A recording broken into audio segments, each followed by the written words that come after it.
which is our roundtable directions for reform.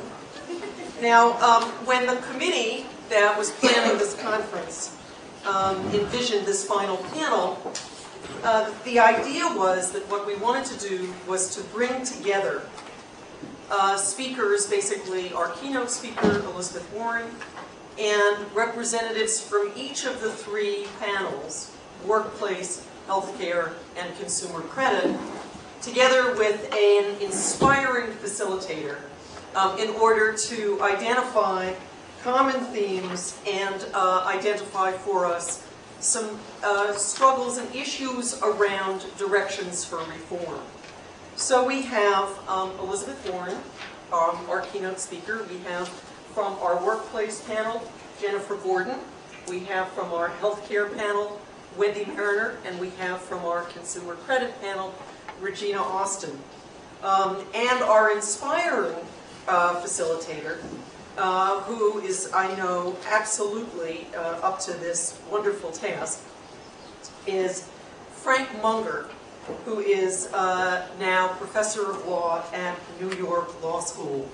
I've known Frank for many, many years. His extremely modest biography here in the biographical materials doesn't at all identify the range of different both lawyering and theoretical contributions that he's made over many, many years in a variety of different capacities. He is not only the editor of Laboring Below the Line, the new ethnography of poverty, low-wage labor, and survival in the global economy, obviously right on target for our conference, and co-author of Rights of Inclusion, Law and Identity in the Life Stories of Americans with Disabilities. He's a former president of the Law and Society Association, and someone who really brings together an incredibly sort of nuanced perspective, I think, about the role of law, legislation, organizing, and law and social change generally.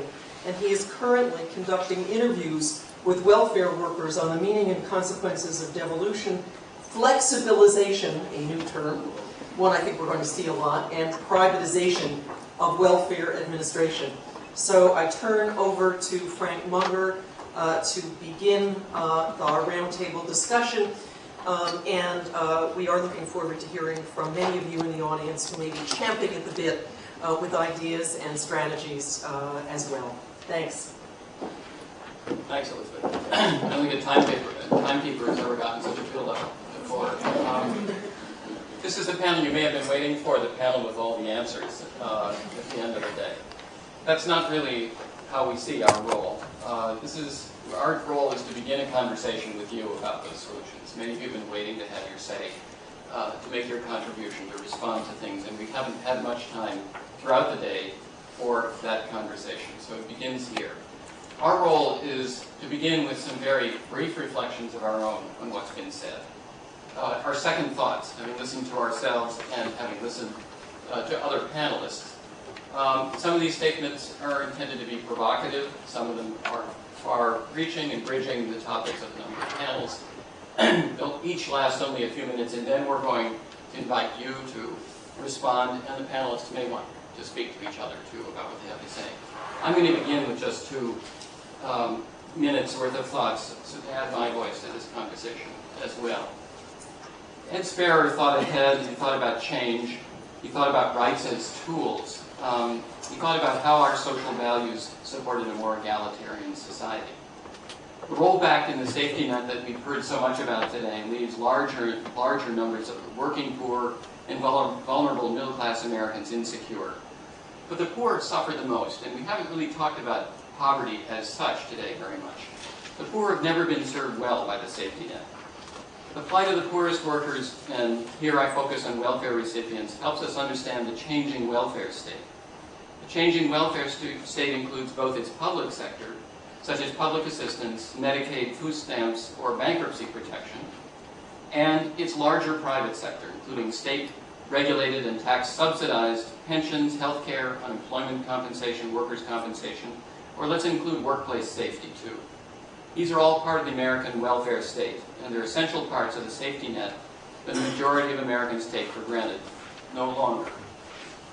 While the racist rhetoric of welfare reform is focused on the undeserving poor, the moral stigmatization of welfare recipients has a message for other workers.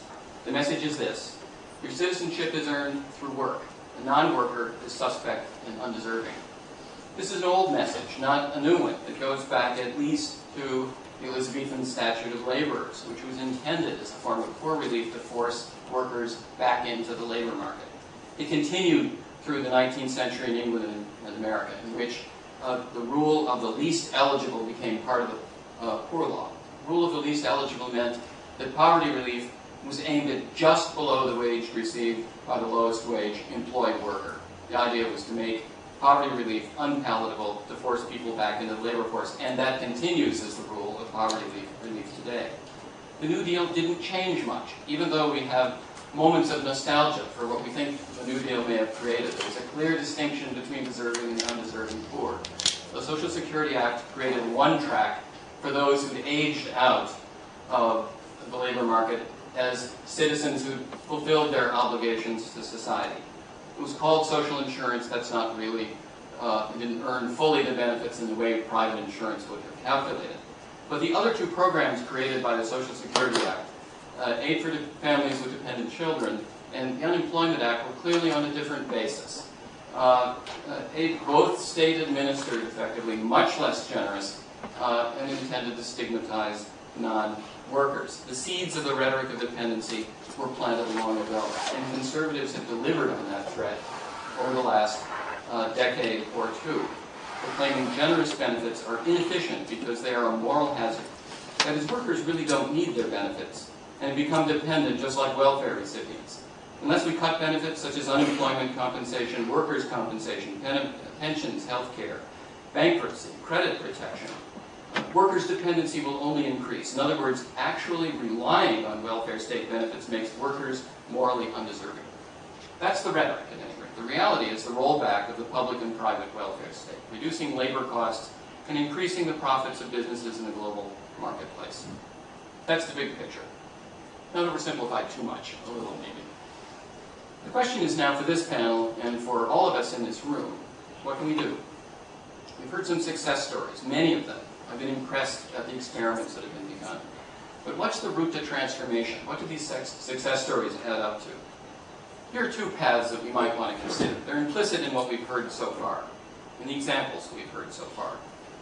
Should we try to reform the national political agenda? Some progressives say that we must do this to repair the safety net. For example, William Julius Wilson has become a leading advocate of universal benefits.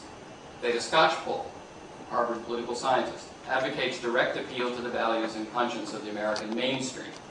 Frances Fox Piven argues for an ideological counter-revolution emulating what conservative think tanks and politicians did over the past 20 years to create a seamless impression that American values require an attack on dependency and a celebration of the market. If that's the route we go, some questions follow. How can the public be brought on board for this agenda, for our progressive counter-attack? What key players can be mobilized? We've heard things just in the last couple of presentations about how that might work. How can the neoliberal rhetoric stigmatizing dependency and celebrating the market be countered? Research already exists countering neoliberal claims that a low-wage, non-safety net economy is more flexible and productive, that increasing the minimum wage increases unemployment, and more generally, that a generous welfare state raises unemployment. Research has countered all of these assumptions. It's not well known. We're not basing a progressive counterattack on any of it. A quick important statistic.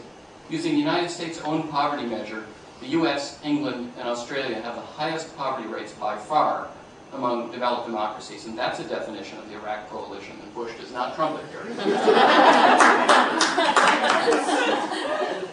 Should we counterattack at the local level? This is the alternative view. I'm not sure they need to be alternatives. This is another view. Other progressives have followed the logic of the transformed welfare state: devolution, deregulation, and privatization. For example, William Simon, Stanford law professor, celebrates the achievements in recent years of the community development corporations. Martha Minow, a Harvard-based advocate and writer, urges reconsideration of religious group participation in a more privatized welfare state. And a growing group of scholars some of whom are reflected in the group who've spoken today, suggest collaborative political transformation at the local level to create more egalitarian work and welfare. These proposals also raise questions. What are the conditions under which locally based and community-based progressive experiments can thrive? We have some answers, I think, to offer as a group. Under what conditions can a broad Puerto Alegre style transformation take place, if ever, in the United States? What will the role of rights be? Rights have often failed to bring about social transformations, however much we talk about them. Though Ed Sperrer had many triumphs, he failed to create a constitutional right to subsistence, and welfare reform substantially undermined much of his remaining legacy, I think. Do we believe that locally based initiatives can succeed without some forms of support from the national welfare state, in addition to rights, for example, funding, enabling legislation, or federal administration? And again, who are the key actors?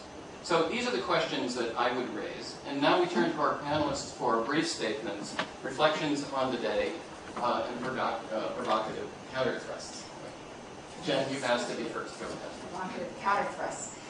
One thought, just a reflection on a commonality across some of the panels, and then a note on attention. And I hope that both will provoke some discussion.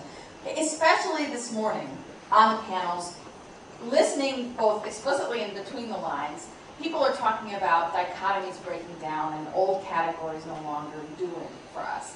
So worker versus welfare recipient, right? People are working and in need of public benefits. The two categories don't make sense as something that has a firewall between them.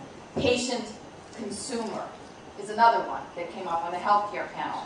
Middle class, penniless, right? You know, two other things that ordinarily would have been on the opposite side of the room.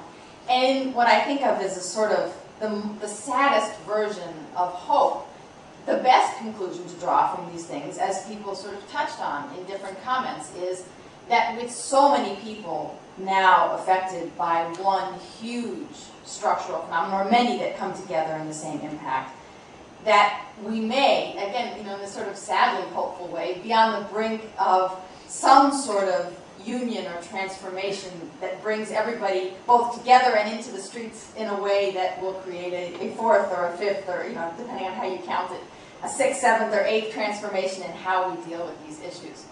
But I also noted one divide that's not breaking down as people are talking, and that's particularly as people are talking about solutions, as so many people did. What's not breaking down is the divide between U.S. and everywhere else. Almost every solution that people talked about is a solution that presumes that you can solve the problems we're talking about within the borders of the United States, within the political system of the United States, and so on. And certainly some solutions have to be local, and there are issues that looking outside the United States, you may look outside the United States for inspiration, but you're going to have to solve the problem within our borders. But labor is certainly an example of a problem that you cannot solve while maintaining that divide. You know, the strategy of isolating our workers and our businesses and trying to figure out how you can protect either is a failing strategy now, and that's the sort of central problem that labor, broadly understood, faces. Because as soon as you do, in either of those our categories, you get competition from people who you've excluded from that circle you've drawn, you know, and then the question is how you redefine those boundaries, and usually they're redefined to keep people out as opposed to pull people in. But, and here's the tension, when you actually sit down to think about how you think through a problem really globally, a huge problem like wages, for example, really globally, you come up against a tension that was really brought to life for me at a recent meeting of the Women in the Informal Economy Globalizing and Organizing, which is a large effort bringing together organizers from many countries, policymakers from many countries, academics from many countries. That it's very easy to label the phenomena. The phenomena are global, they're happening everywhere. The problem is the most exciting solutions are intensely local, small. The most inspiring things that people talk about are small local efforts. And I think as a tension and a challenge, it's just worth throwing that out. How to bridge the real, genuine, and merited excitement coming from some of these, quite related to what Frank was talking about, local, immediate, intense solutions in different places around the world with the need for a vast global solution to a vast global phenomenon.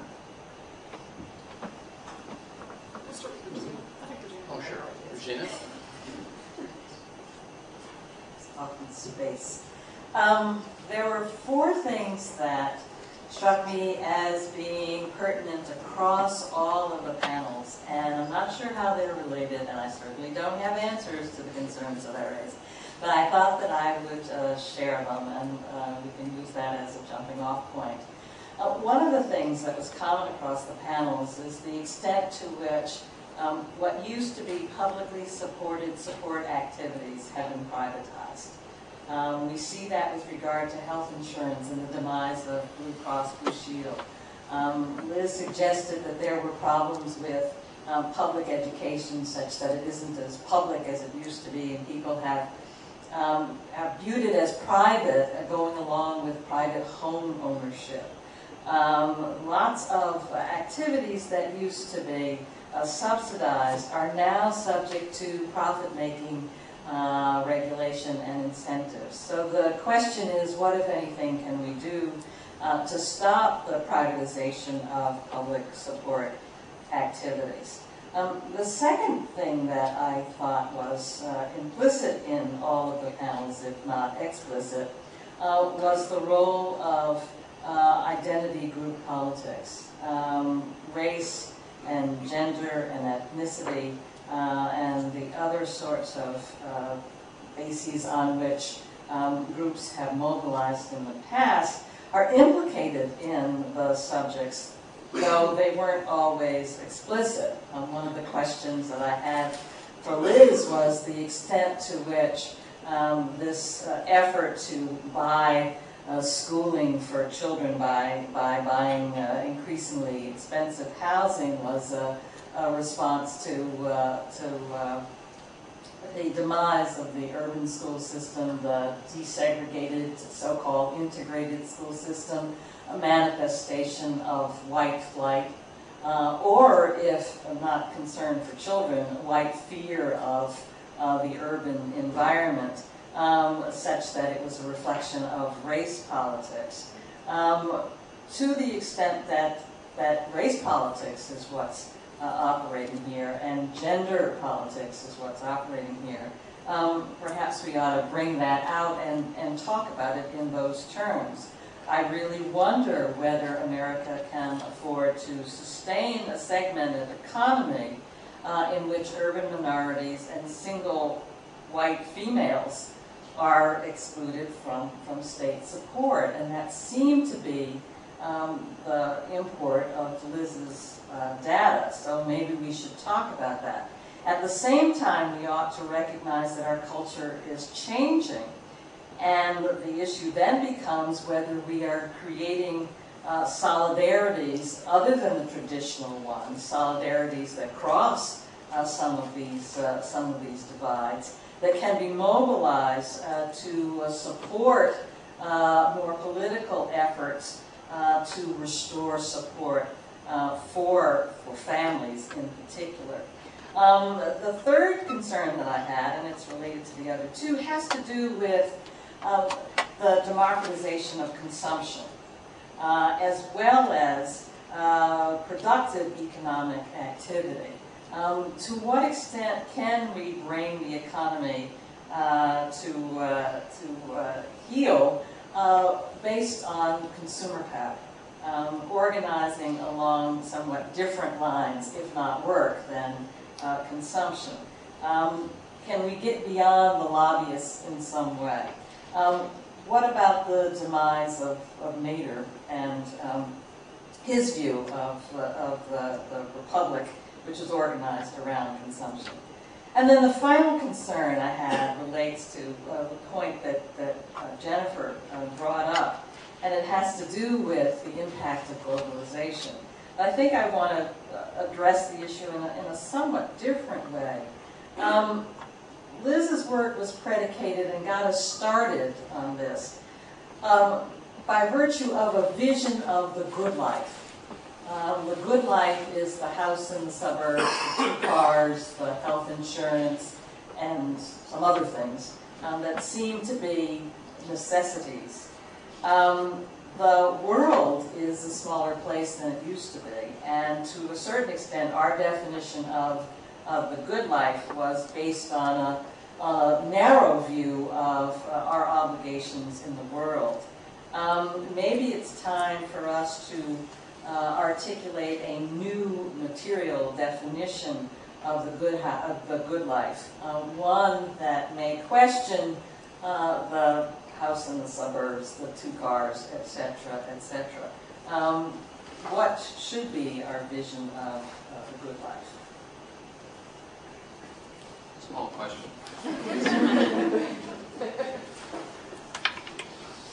I too found a lot of similar common themes, and what struck me most was the concept that I think Frank alluded to, which I would say is the privatization of the social infrastructure. The interconnectedness of the collapse of the middle class, the shifting of the burden of financing the social infrastructure, from education to housing to healthcare, pensions, even wages and protection against disability and job loss. This financing is shifting back to individuals and families with a disproportionate burden on people of color and women.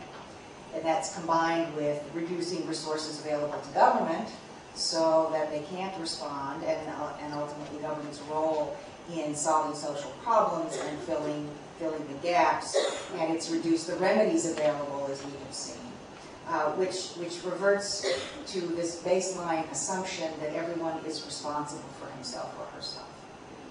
And that assumption seems to be based on the further assumption that it is possible for everyone to take care of himself or herself. And that, I think, we have seen today is false. The one thing that we can see is that it is no longer possible for people to survive on a minimum wage or in an informal job or this kind of setting without some kind of social infrastructure that exists simply to allow either democracy or even capitalism, but certainly human life, to continue in a reasonable fashion. But as long as voters and perhaps the Congress and the Senate believe that it's possible for everyone to take care of himself, and that all those who don't are really ne'er-do-wells or lazy, the old separation between welfare and work, I doubt there will be any incentive to structural change, because it allows people to argue that there's no need for intervention because there's no problem that needs solving. If, maybe there's some charity that one could offer, but that's voluntary, of course. And in a down economy, when you have private organizations, companies, and employers who are also getting a little stressed, they would say, gee, we'd really love to help, but sorry, it's just too expensive. And the money always, as Luno says, he who has the money writes the rules. And the political analysis reinforces this, the kind of personal responsibility ethos, which you also read in Rehnquist and Thomas's opinions, it's also an easier agenda to sell, frankly. That agenda is much easier to sell, it's easier to understand, it's simple, no taxes, no government intervention, done. Building solutions to complicated social problems is difficult to explain, it's difficult to sell, because it's necessary. And it's very hard, in that sense, to make the case for social solidarity. So I think there is something of an uphill road. But at the moment, with this kind of market, it's possible, perhaps, to take advantage of a nasty window of opportunity, perhaps. Because private groups can't really solve these kinds of social infrastructure problems by themselves. They just, and markets certainly don't, but nobody can make any money if there are no solvent consumers around to buy. So it would seem that there may be some interest in looking at building the kind of social infrastructure, ideally globally, although I'm fighting for it, I have somewhat lower hopes for that in the short term. But building the kind of social infrastructure that makes it possible for people to survive, that makes it possible for companies to continue their work, and that would simply allow, and it would be cheaper, frankly, to do it if you could build in the social infrastructure. For example, healthcare would be cheaper if you had larger risk pools, not little silos among things. But that requires convincing employers that their healthy, lower-rated group would benefit. They would benefit financially by joining a larger pool. So I don't have a solution. I do think that it is an enormous challenge, but I do think that there may be an opportunity, and I've heard some wonderful, wonderful ideas today, and I'd like to hear yours.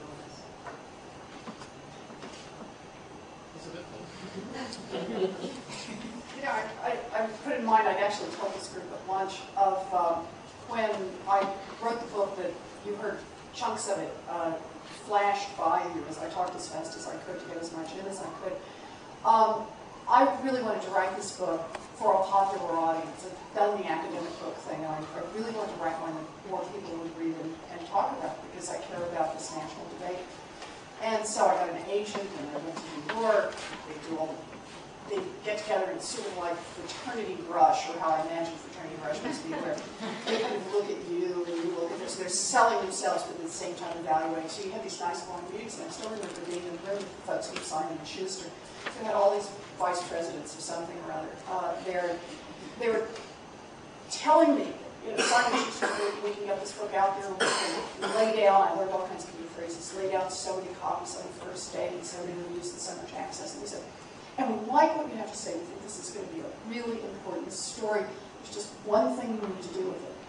And I said, what? And they said, it needs a happy ending.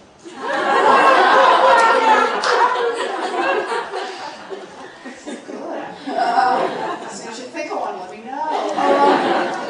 And that's a little bit of the problem. And I have to say, our editor, who would send back chapters over and over and over, he'd say, so at least explain the solution at the end of this chapter. And so here's where I'm going to be, I'm outside my depth in this. It's not my specialty. Politics is not my specialty. I never wanted to be part of it. But I found myself backed into it over time. Ultimately, anything I'm going to put my energy into, I want it to be effective by the time we get to the end. And I want to return to something Regina raised, but in a different, I want to do it from a different perspective, and that's the question of interest group politics. I thought it was easy, at least should be easy, when we first started the bankruptcy debates, which actually started with the commission and actually started in '94, and that was just show them the data.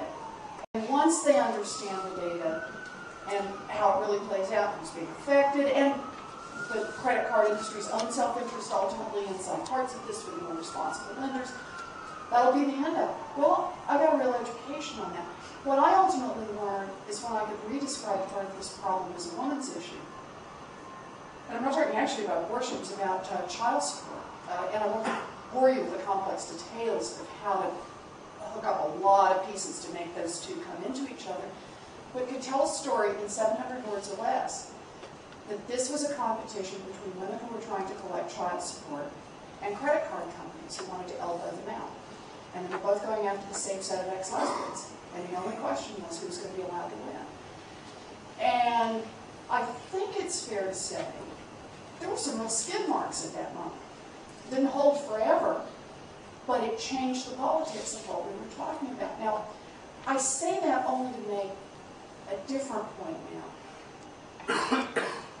We see a complex and subtle group of problems, and that's what we should do. After all, we're academics. We're not folks who are trained in getting something in 200 words or 400 words or 750 words. I laugh. I have two co-authors. I'm part of one of the medical studies I've been working on who are MDs, and we were talking about, we're submitting a paper right now in the New England Journal of Medicine and the ABA Journal. And this total paper summarizing tons of research can only be a couple of thousand words long. I said, I can't clear my throat in a couple of thousand words. Bankruptcy is an interesting subject, invented by the Earl of Bankruptcy in 1121. But ultimately, I really have to say folks on the right or conservative, whatever we want to call them, they kind of right. They tell a simple message, and all the complexity happens off stage. We try to bring the complexity to the forward and keep the simple message off stage. Ultimately, what we are talking about are mothers and their children, and whether or not 1 in 5 will go without food so that they can spend 10% of their incomes on interest rates. We are talking about, in the African American community, a transfer of literally billions of dollars from African American middle class homeowners to subprime mortgage lenders. These aren't fancy ideas. These are really straightforward, resonant ideas. And so the part of the story I want to talk about is I want to talk about how we understand that we're preaching here to the choir, we're preaching to each other.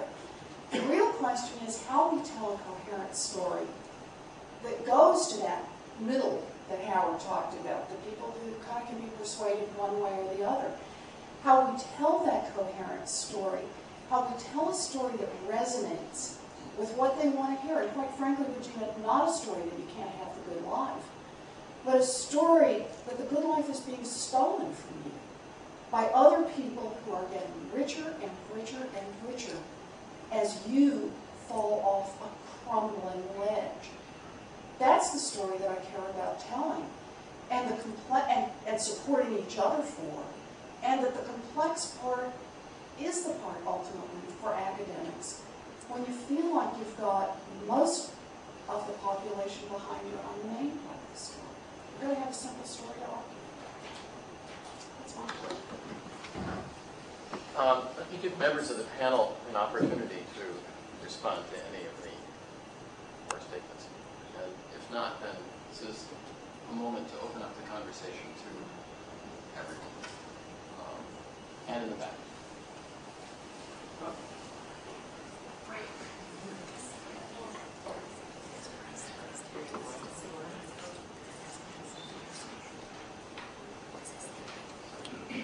And before you speak, could you just tell us who you are, please? Yes. Is this on? Yeah. My name is Peter Belmont. I have 2 comments. First, I'd love to hear law professors talk, but it has been a great joy to hear other people talk as well. I think it's a good contribution, and I'd like to suggest that future versions of meetings such as this should also have a psychiatrist as a speaker. and I mean it seriously. The reason is that we are currently under governance of a president who's not really fighting a war and proposing to fight infinite wars against external people, but is fighting a very severe war against internal people, that's to say us. And it's important for us to understand how it can be that he got as many votes as he did. And I think psychiatrists might help with this compassionate conservatism. So that's one suggestion. That we have to understand how it is that argumentation works, because what politicians do when they're running for office or when they're talking to us about bankruptcy bills involves psychology. Okay, so that's one. And the other is that when large lending institutions like the World Bank and the International Monetary Fund lend or offer to lend money to small debtor countries, they always ask them nowadays to do something called structural reform, which means that these countries have to say in return for borrowing money, they have to agree not to spend anything on medicine, on education. I don't know quite what the list is, but it's quite a list, and it involves all sorts of things that we think FDR helped us with. And it now appears that this country is under a regime of structural reform, although no one has said so. So we have to talk about it. It will make common cause between the people of the United States and the people outside the United States. And it may also be that we can make common cause between all of the different segments of the society who, for example, when you talk about discrimination, when I was just up at Columbia to hear a discussion like this about discrimination, we had people representing the black community, the Latin community, the gay and lesbian community, women's communities. And these communities should be friends, not enemies, and we need to cooperate all together it seems to me. And now on the economic things as well. Yes. Just, If I could ask everyone to say who they are. I just wanted to follow up a little bit on what Peter said. From what we've learned today, the great increase of people without health care and health insurance, the huge increase of people who are not really part of the workforce as we think of it, the middle class, influx into the bankruptcy courts. It's incredibly puzzling to me why we do not see any pressure for movement to the left in our political system. When we look at, obviously, depression was a much more dramatic example, but at that time the pressure on the left to go left was almost overwhelming. And we are seeing just the opposite. We are seeing no empathy for the poor and from a group that should now begin to recognize the dilemma of the poor. Can I make one response to that? I just want to make one very small, very unsophisticated response to that. I think there's a visual difference between now and the Depression. I think that when people lived in small towns, they saw poor people, and I never saw poor people. I mean, that's the point. If you live in a middle-class suburb, you don't have to see poor people. You see a few panhandlers, but they're probably drug addicts. People have told me that. So I don't have to see poor people. I don't see bread lines. I don't see the consequences of people losing their homes. It happens, but it doesn't happen in that overt visual way that makes me say, my God, it's my neighbors, it's my sister, they're all isolated units that on the surface stay very prosperous looking and stay very segmented from each other. I think that has something to do with it. Howard may have a better idea, right? Howard, I saw it. Yeah, I want to emphasize 2 points, both one economic and one political, about the transformation of our society and why I think it's so hard to build a safety net. And first, just to take Elizabeth's point and make it quantitative. In 1947, 3% of American households earned over $60,000 $1996. Basically, in 1947, there were no rich people in the United States numerically. There were just a few people that you would read about in magazines. By 1996, these numbers come from Frank Levy, $2 ingredient. There were 30% of American households that were earning over the $60,000. But some of this is because of the 200 household problem. But a lot of this has been because of the fact that the top half of the American population has become enormously richer. And they don't see for themselves. They're sort of self-insured. They don't see that they're ever going to eventually need their this safety net. They don't have parents that went through the Depression. We can tell the story in a number of different ways. The other thing that was true about 1947 was that there were virtually no immigrants because we closed the doors to immigration in the 1920s. And there weren't very many people in prison. Now, what's happened politically is that voter turnout has declined in the United States somewhat since the end of the war. And in particular, illegal immigrants and non-citizens don't have the right to vote. They occupy the lower end of the income distribution. There was some concern for them here. And people that are felons or ex-felons frequently don't have the right to vote. So that the median voter actually has an income that is substantially above the median income, particularly because the poor, their drop in turnout has been greater than the rich. So part of the problem is that who votes has changed, and who votes is just a lot richer than it was during the New Deal. The other part of the problem is that there's been this dramatic transformation in the politics of the South, which we tend to forget about here in the Northeast. And so the Republican Party has basically become not the party of Javits and Rockefeller and these people. It's become the party of very conservative Southern Republicans. And the other thing is that these conservative areas of the country, because of internal migration, have actually become more important. They have more congressional seats now than they did before because of population shifts. So who this middle is that Elizabeth was talking about has changed. It's actually, it itself is more conservative. So that if you want to persuade people, we have to realize that we have to persuade people that are relatively well-to-do and are in a much more conservative political environment than we were 40 years ago, 30 years ago, whatever. What's the best answer, Howard? Well, I think there are trade-offs. I think one has to kind of push. I like your distinction between national and local. And there are a lot of times that maybe you can get these things done in state politics, and you can't get them done in national politics, and that just the organizations have to push there. But you know, on the whole, I think it's you know, I wish I had better suggestions. I think Elizabeth kind of stated this nicely, that we don't see it, and we don't think it'll happen to us. Well, Your next Jen is asking me. can I say something? Okay, in direct response to that, I actually think we do see it, and we do think it's going to happen to us, and we're still not doing anything about it. In the sense that I live 1, 2, 3 subway stops from here, and my daughter is in preschool, and every one of her best friends, one of the parents has been laid off. I just sort of realized this the other day. Middle class, professional area, and not only that, but they all know each other, right? Because we're always trading our kids back and forth.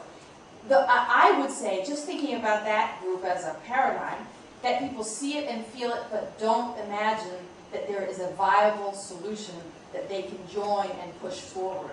And therefore, they don't act. I do, though, feel like it's creeping up in terms of how people feel it. It occurred to me that Say who you are. I'm starting at once. I also want to encourage something that Elizabeth said. It has to do with telling a story. The left in this country, at least the new left, has never learned, I think, how to talk to anyone but itself. And I think there's not a story for the middle class whatsoever, and there's not been much of a story except diatribes for working class people. And I think part of the problem, besides seeing it, is having something to listen to that connects with empathy that exists in people, and it's not been totally written out. And I think it's a matter of rhetoric and also empathy in speakers. But I think the left has been nearly useless in fomenting a kind of antipode to the right-wing think tanks and speakers. Yes, sir. Charles Sheldon again. Many of us think that we lost our innocence and complacency on 9/11. I think those things have been lost even a little bit before. We can't quite give it a time period, but we lost it before. We're coming to certain realizations now. And some of the realizations are due to the fact we are a democratic society. And with a democratic society, you have permissiveness. That's no reason to take advantage of it. And also that we can do things about things if we don't have the leadership that we're supposed to have. I'm not talking about national, I mean leadership all over the country. So there is a change. There's going to be a change. And I think once we come to the realizations, some of which have been outlined by Professor Warren, that there are things that we can't see, but we should investigate these things to know that they have an impact on our lives. And while now some of us may be among the higher echelon of the economy, that when ice eventually melts, everything will go into the water. Interesting. There was a hand 2 or 3 rows back on the right there. Yes. Stan Bernstein. I occupy a perspective that's a I guess, starting at the 30th percentile range. And then I tried to look up. And what I haven't heard discussed was the gradual abandonment of anything remotely resembling affordable housing. Because I'm in a situation in which I look at debtors who are trying to save their homes, and I have a significant number whose arrearages exceed $60,000 on a home that has a value of $275,000. The average cost of a house in Suffolk County is in excess of $300,000. Many of these homes are clearly leveraged with home equity loans. We do have the problems of the predatory lenders. We do have the loss of overtime. A lot of folks are being laid off. Every time the mayor speaks of curtailment in the city labor force, I just begin to count up the number of sevens. There are going to be 5. And there is no other employment. But I'm getting to the point where I'm telling people, you can't fix this through bankruptcy, particularly if you want to save your home. You have to give serious consideration to moving out of state. And I don't put that as condition for a discharge or condition for confirmation of Chapter 13 plan.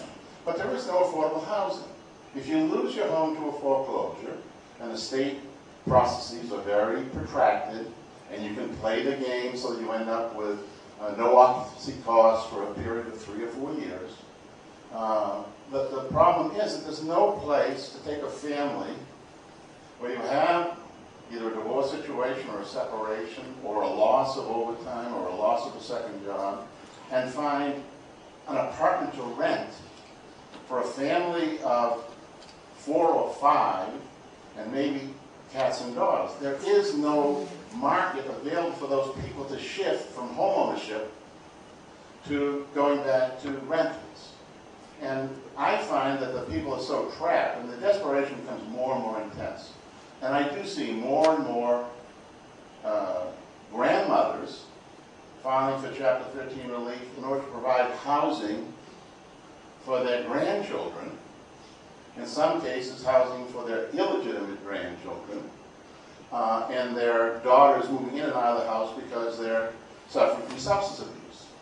So the problem gets stickier and stickier, but I always come back to the fact that if we aren't prepared to abandon this notion of home ownership as a single defining characteristic of respectability and the American dream, there is no other housing alternative available for us. We don't have any significant new starts. The only housing starts that I see are 4-bedroom homes that are 4,000 square feet to 9,000 square feet and assisted living.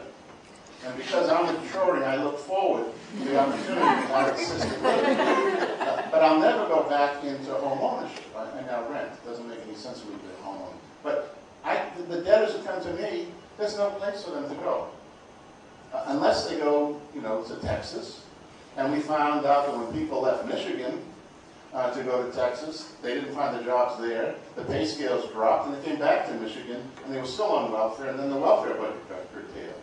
Now, I'm not trying to be unduly pessimistic, but from my standpoint, looking at the 30%, looking at what we might consider to be the temporarily impaired middle class, they are so over-leveraged that if they don't make it through bankruptcy, there is no alternative.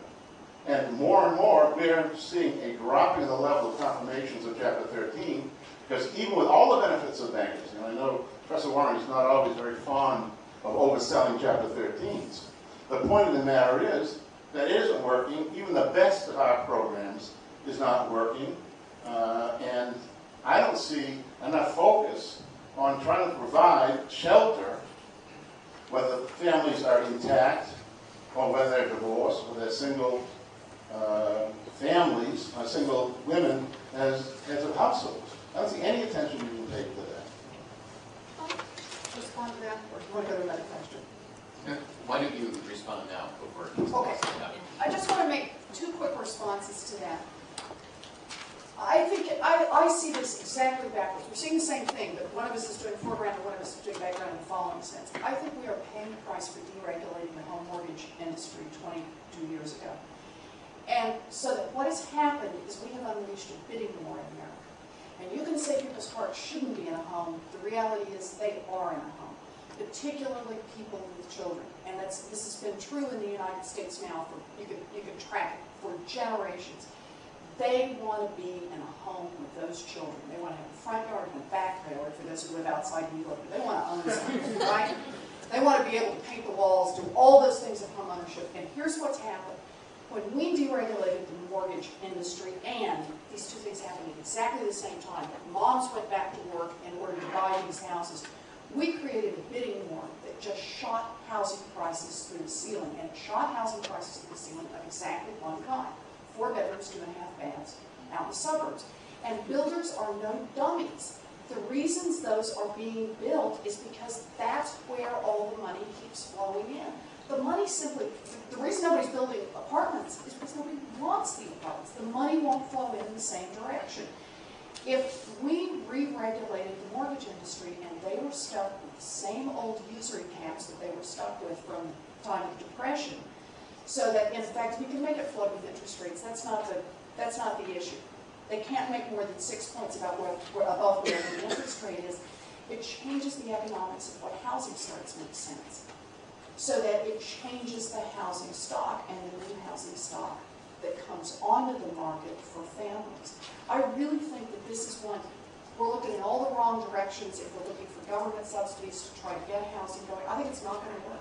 I think this is one where the market will work perfectly. The problem we've got is we've got a player in the market who has exploited the fact that, we'll go back to the financial literacy point, that homeowners collectively are not rational about what they're buying in terms of home mortgages. And I'll just say one other thing.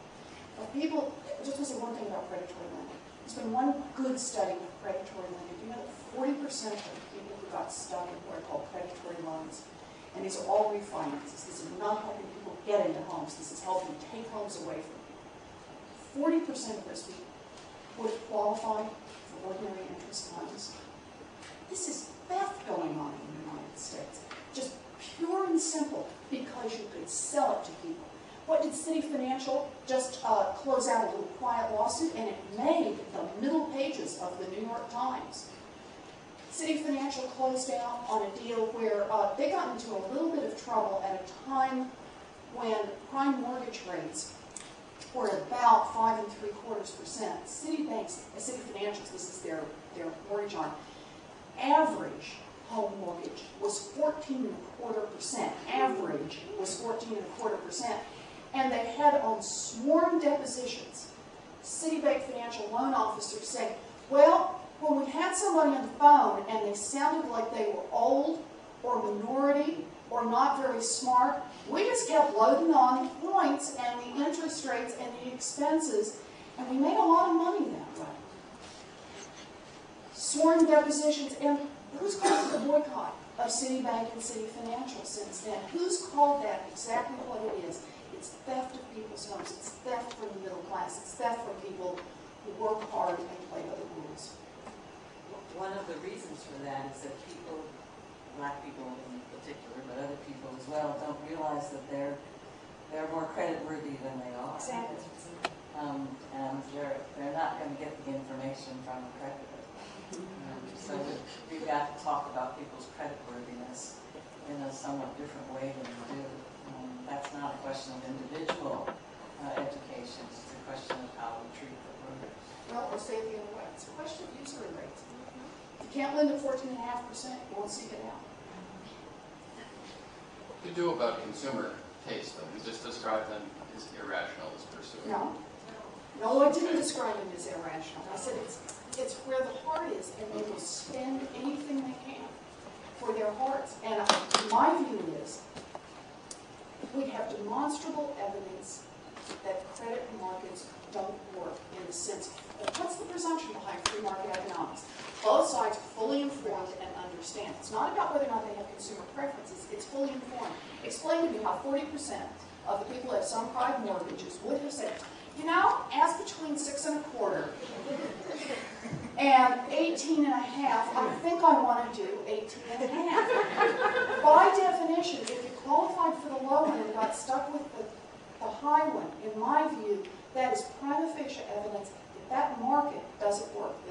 there's an information asymmetry in that market and it's not working. And so that simply means we just say, guys, there's just something you're not allowed to market. You're just not allowed to sell it. We don't ask people to evaluate, like electrical engineers, whether or not the toasters work. You know, we could make America a more toaster-owning economy if we simply sold toasters cheaper, right, with a little thing that said, some of these are going to catch on fire. And when they catch on fire, sometimes they're going to burn down houses. We say, you know, there's some things you're not allowed to sell, and you're not allowed to sell toasters that will burst into flames. But we allow people right now to sell home mortgages that burst into flames, and that, we've talked about the bankruptcy rate, I'll just throw one out. Does anyone here realize that the home mortgage foreclosure rate in the United States has jumped 350% since the mid-1970s? Don't just look at bankruptcy, just straight old homeowners, how they're doing. 350% increase in home mortgage foreclosure. We're selling home mortgages that catch on fire. And we shouldn't be doing that. And that makes me mad. I do get a little scared. Okay. And yeah. I'm Elizabeth Kane, and I wanted to add a slightly optimistic note. It's either a fantasy or an optimistic note. And putting together some of the things that people have said, I think we have to do more organizing on the grassroots level. And that's certainly obvious. It's not a new idea. But putting together a lot of the things that people have said, why aren't we moving more to the left?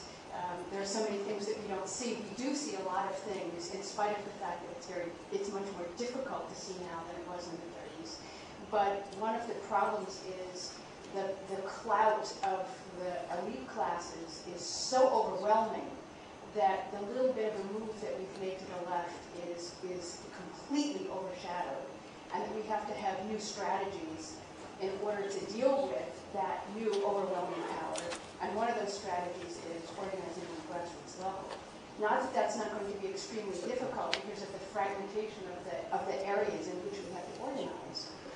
But the optimistic note, you're all wondering, where's the optimistic note? Is that I think that's beginning to happen. And it's, it's the nature of organizing on the grassroots level that it takes a while to build and get anywhere. But if you look at the beginnings of the anti-war movement, and from my position here at Brooklyn Law School, looking at what all the students are doing, it's very encouraging. And the students are learning to organize and are learning to organize at the grassroots level and are doing wonderful things. And it's going to take a little while, and our encouragement and our participation from the perspectives that we have, I mean, none of us can avoid being part of that if we expect any social change. But it is something that takes a while. I think it is starting. We just have to do everything we can to participate in that. Just in line with that, I'd like to observe that for the last half hour, many of the statements have been about wishing for a sea change somehow at the national level and as a society. Many of the most exciting examples that we heard described in the three panels that preceded this, and which were highlighted to some extent in the comments here, have been grassroots or local initiatives, and we haven't really addressed how we link those exciting local initiatives yet with what we'd like to see happen at the national level. Professor, pleasure responsibility of overseeing all of our clinical programs, which are growing by leaps and bounds. Some of you may have heard our presentation about summer clinics, at which time I think I remember specifically promising that the summer really only gave you a glimpse at a few of our programs, but if you came back today, you'd hear about all of the programs that are available for the school year. This is basically the kickoff event of an almost 10-day period, because it's a little protracted because of the holidays this week, at which time you will be able to learn everything you want to know about clinics at the law school in great detail. Some of you may have chosen to come to this law school because of its great clinical program. I hope that's factored into your decision.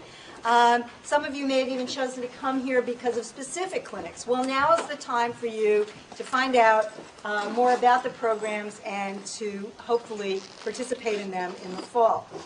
There are actually 13 clinics available at the law school. Actually 14, I'm sorry, because one's available only this spring.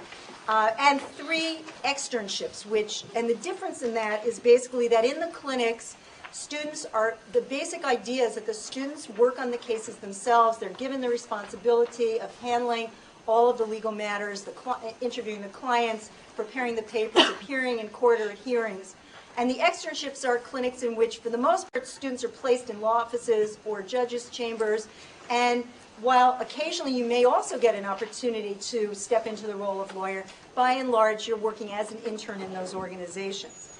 Most of the clinics that you see on the clinic application form, which is available on the web, and also on the schedule of events, are going to be available in the fall. There are 2 programs which are only available in the spring, so those people are not going to be speaking here today. That's the Health Law and Policy Clinic and the Legal Aid Appeals Clinic. But if either of those interest you, you should sort of tuck that away and think about them for the spring.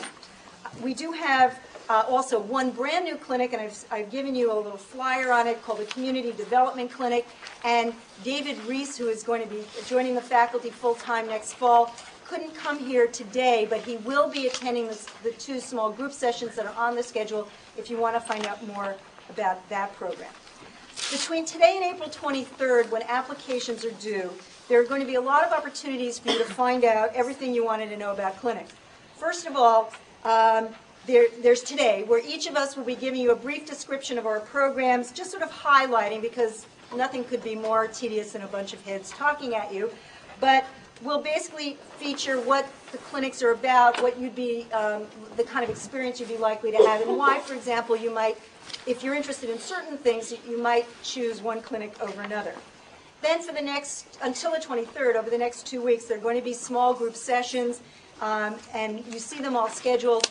We'd also certainly don't mind, since some of them are scheduled at the same time, if you just pop in and pop out, that's okay, it won't be rude. But so go to as many as you'd like to try to find out more detailed information. Also, there will be a clinic open house at 1 Bourne Place on the 3rd floor. When you get off the elevator, instead of turning left for the bookstore, turn right for the clinic office. And on Tuesday, April 22nd, most of the clinics will be scheduling sort of half-hour sessions if you want to come in and talk to the faculty, or probably also to students who will be around. We will also be having students sitting at tables in the lobby around lunchtime on the 21st, 22nd, and 23rd. Students are currently enrolled in clinics, so if you want to ask particular questions and get a student eye view, feel free to stop by one of the tables. Finally, we would encourage you to email any of us or call with any questions you might have.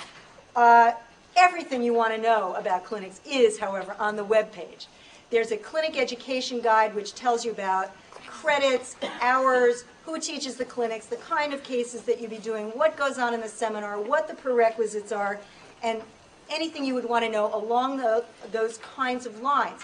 Accordingly, we'd ask you to read first, ask questions second. If there's still questions that you don't have answers to, then feel free to contact us. You can also stop by the clinic office and ask questions, and you will have to stop by there when you drop your applications off. When you do drop your applications off, many of the clinics, but not all, will have sign-up sheets on the wall outside of the entrance asking you to sign up for interviews. Some clinics will contact you, others have the sign-up sheets. You should only sign up, however, for the clinic that you indicate as your first choice on the application.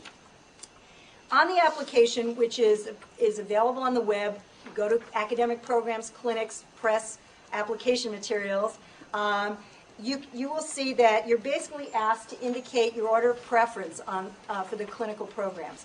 You can mark down 1 through 12 if you want, but probably you should think carefully about what you put down as your first choice. A lot of the in-house clinics will fill up simply on the basis of the people who apply as the first choice. We like to think or brag that every student who wants to take a particular clinic will have an opportunity at some point during the law school if you pursue your options like that. So some people lose interest, but if you continue to apply, many of the clinics are available every semester, So we hope that your persistence will be rewarded. Okay, so what I'm going to now do is sort of, unfortunately, we usually have chairs at these things, but because of the situation here, we don't. I'm going to go around the room and just ask people to introduce themselves. You can put a name and a face. If you go on the webpage, you'll see exactly who teaches which clinic, and you'll find our contact information. Barbara, you want to go first? Okay. Because you want to get out. I'm Barbara Dildane, and I'm... Or I want you to step up. Okay. To do the whole thing? No, no, the whole thing. Okay, all right. Hello there. Okay. I'm Barbara Dildane. I'm here to talk about the Children's Law Center Clinic. And right now, as of this morning actually, we're located no longer in Borum Place, but down the street on 44 Court, which is the corner of Droneman. Thank you. What we do with this is a very vibrant law office filled with 14 lawyers, and including an appellate lawyer, and 13 lawyers who are in family court down the street here every day, and social workers and a full support staff.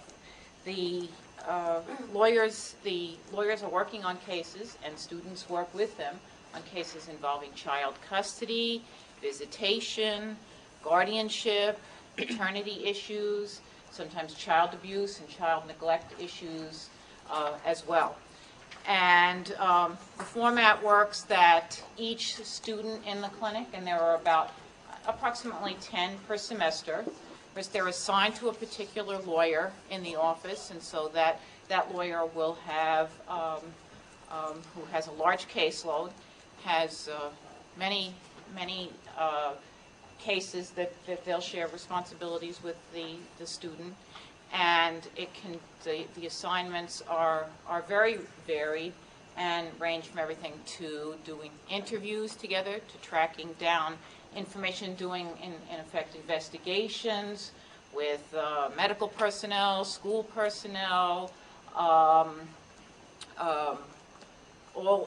any kind of area in which an organization may have information about our clients. There's also, we have about 4,000 cases a year. So besides the opportunities to interview and investigate, there are many writing assignments of all kinds, motions that we initiate, motions that we respond to, that we're filing virtually every day. So there's research and drafting of these papers as well.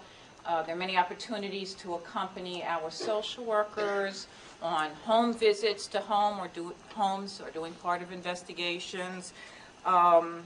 There are, and of course, court appearances. As I said, our lawyers are in court every day. And besides the cases that you would be assigned by the law student, the lawyer that you're working with, each clinic member, each law student has 2 cases to which he or she is assigned with the adjunct professor, Carol Sherman, and those cases will be yours and hers together to work on entirely from the very beginning of meeting the people, conducting all of the investigation, and whatever writing may be required, appearing in court on those cases, and setting up all the interviews, whatever collateral sources have to be tracked down and checked, all of that information. And if for those of you who may have particular interests in writing in particular, as I said, there's an appeals attorney, so there's more opportunities working with that attorney and have a particular interest to do writing assignments. Those cases would be in the family court as well as in the appellate division. There's also a seminar on Monday evenings that runs from 6 to 7:30, I think it is, and that covers a variety of topics, all sorts of areas of law dealing with child welfare, child custody. There's also topics covered such as negotiating agreements between parties in these cases, and the types of cases. When we hear custody and visitation, many people are thinking parent versus parent situations. That's true of many of our cases, but many of them also involve parents versus non-parents, or even non-parents versus non-parents. Many of our cases involve domestic violence, so there's a quasi-criminal aspect. We're assigned to family offense proceedings. Many cases also involve issues of child protection. So for anybody with any interest in those areas, they're all covered. The time is about 12 hours a week. And the time's very flexible, so it can fit around almost anybody's schedule. We have students there at all times of the day, all days of the week, and it's a busy, hard-working office. There's a lot of opportunities, and many people who've taken this clinic in the past are now working in various areas to do with child protection, and I think having gotten the benefit of their clinical experience. Thank you. Okay, thanks. I don't know if anybody here is, oh, no, don't do it.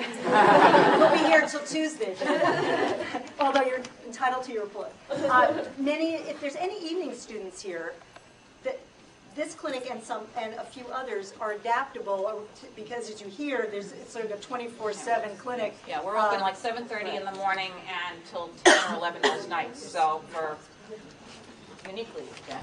Okay.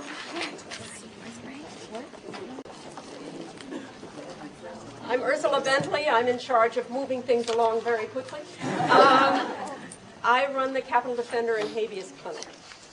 It's, as you will hear, in marked contrast to the Children's Law Center. It's not a big, active center with lots and lots of people. It is a small clinic in which the students handle a small number of cases. They handle two types of cases. One is death penalty cases. My students, I just finished meeting with them, are challenging a key constitutional case from the Supreme Court in Georgia, a case out of Georgia, and they're writing a cert petition that they will file. Obviously, some lawyer's name has to go on it, but it will be entirely their work product. They have done all the research. They've gone down all the roads that led nowhere and finally came up with two issues that indeed I think are plausible and possibly, as they say, cert-worthy issues. So that's the kind of thing, if you're interested in capital cases and the death penalty, if you're interested in constitutional litigation, you might like that. The second kind of case is a habeas case. Each student is in part of a team that handles an actual case from the Eastern District. We got to select them out of a number of cases from the pro se judge over there. We selected two. We filed submissions. We've gotten a 27-page response on one of them. So clearly we said something that warranted a response.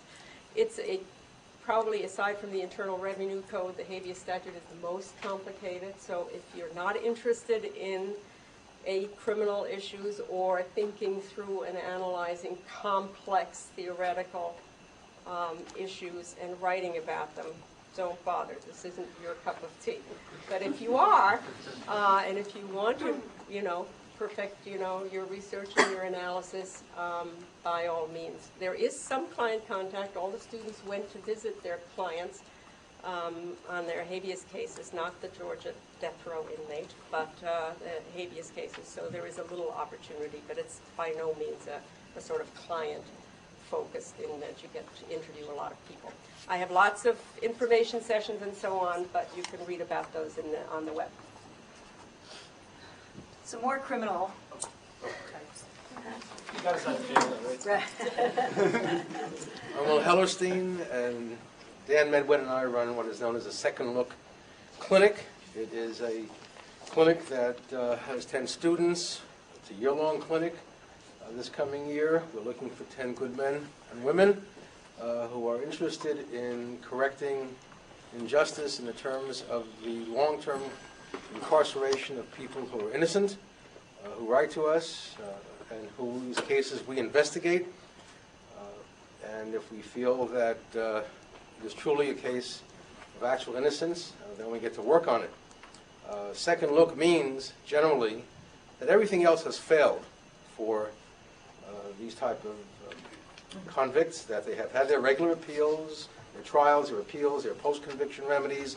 This is essentially a newly discovered evidence undertaking where we engage in investigation, hopefully be able to file what is known as a 440 motion under the CPL, New York Criminal Procedure Law, because there is provision for newly discovered evidence resulting in a hearing.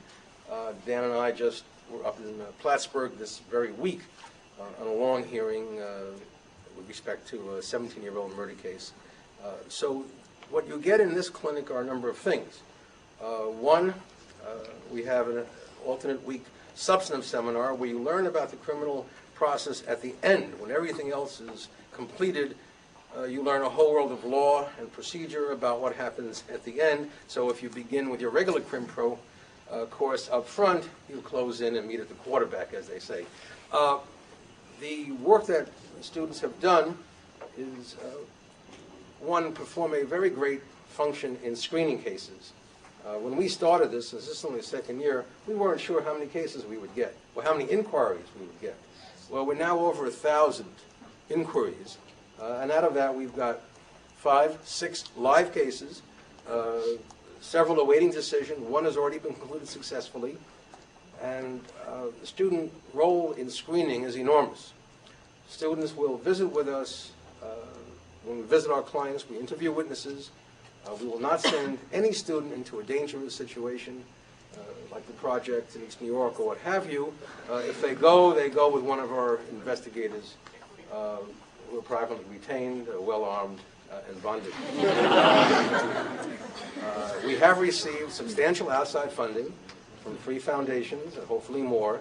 So we're able to do, I think so far, what we need to do in the way of polygraph specialists, private investigators, travel, etc. The one thing you will not be able to do, I don't think, no, I'm pretty sure, is unlike some of the other clinics, you're not going to be able to do in-court work. If we get into court, it means we've got an innocent client. And that is not something that can easily be turned over for courtroom examination, cross-examination of witnesses, etc., to students no matter how bright. But everything else, the students who have been in the clinic perform an enormously important role. In many respects, they have been extremely creative in pointing things out, avenues of investigation to us that Dan and I may not have thought about. They have been instrumental in research, providing us with memoranda that on issues that occur in the course of a litigation, and have done a lot of things. It's a flexible schedule in terms of, other than the classroom every other week, when you meet whatever undertakings you are assigned to. But I think it is a difficult clinic for evening students for the reason that much of what goes on is during the daytime. The classroom would not be the problem. The problem is that in terms of prison visits, street investigations, that kind of stuff, hard to do it on a regular work schedule if people are employed full-time. Dan? Well, I don't have much to add except for the fact that it's important to think about the clinical process of this clinic as having a dual track or dual purposes. You'll be screening cases, as well indicated, but you'll also be active members of the teams that are litigating cases. As well pointed out, we have 5 active cases, and each student will be assigned to one of those cases with a partner, and you will become part of the team. So for instance, when we went up to Plattsburgh this past week, our 2 students on that team came and were heavily involved, maybe perhaps not in the direct examination of the witnesses, but in every other aspect of the case, preparing the questions, talking with the client, making strategic decisions and things like that.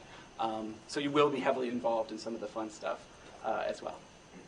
The only thing I would add is you really have to have a fire in the belly for this one. I mean, if you don't get up and breathe indignation at the incarceration of innocent people, who are not terribly interested in criminal justice issues, I don't recommend it.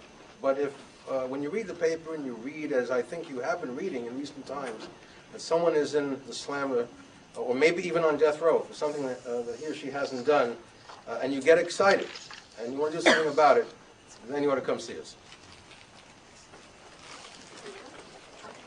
Hi, my name's Carolyn Picorni. I graduated from this law school in 1994, and it's going to sound corny, but when I was in law school, I did something which completely changed my life. which was I did an internship with the U.S. Attorney's Office in the Southern District of New York. And I completely fell in love, had the time of my life, thought it was just the most exciting, wonderful job that anybody could have, and I thought that's going to be my dream job. And 5 years later, I snagged my dream job. I'm now an assistant U.S. attorney here in the Eastern District of New York. And to boot, running this federal prosecutions clinic. Every year, 8 students sign up for a year-long clinic. For all intents and purposes, they are the misdemeanor bureau in the U.S. Attorney's Office here in Brooklyn.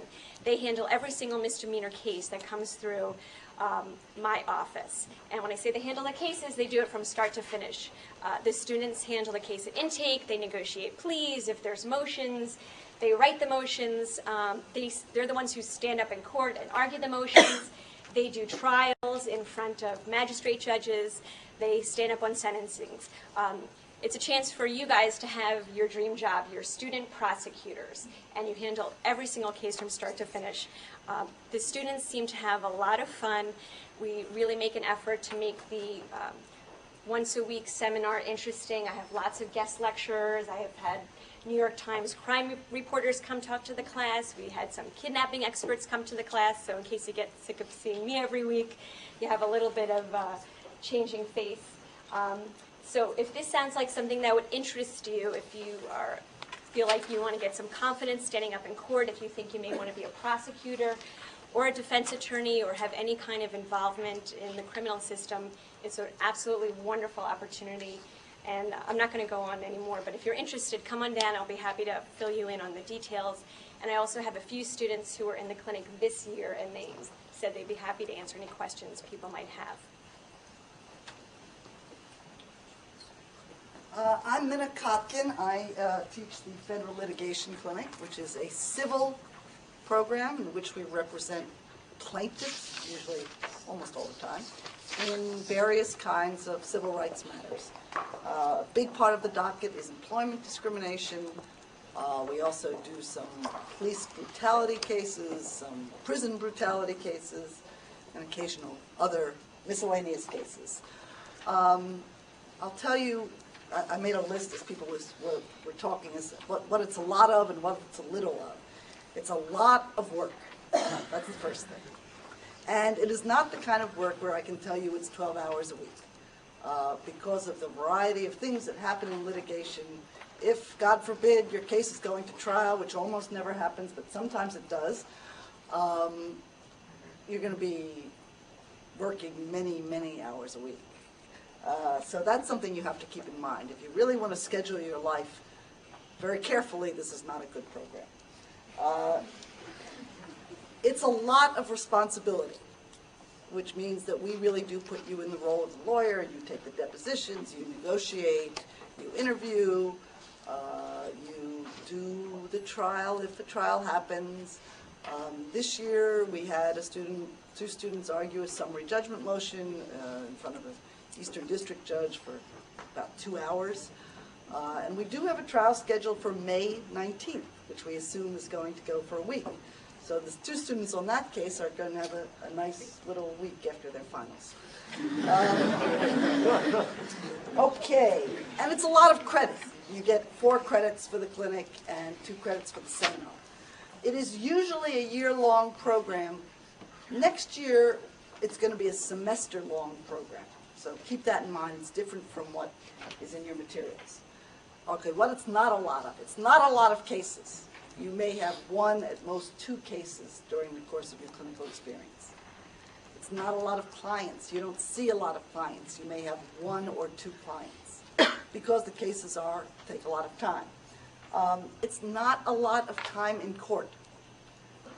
Most litigation is letters and meetings and conferences and looking at documents and maybe taking depositions, but it is not courtroom intensive. Okay, that's basically all I want to tell you. I do have on April 22nd what I like to call a highly recommended session, informational session, which you either have to come to or watch the tape of before you interview. because that gives you a lot of information, and then in the interview, I can get a chance to get to know you a little bit. Okay. You don't have to dress up for interviews. That I need to tell you. Oh, that's true for everyone. Is that true for everyone? Yes, true Yes, for everyone. for everyone.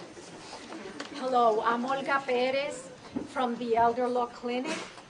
The Elder Law Clinic is a legal services office that provides free legal services in civil matters to people who live in Manhattan and are 60 years or older.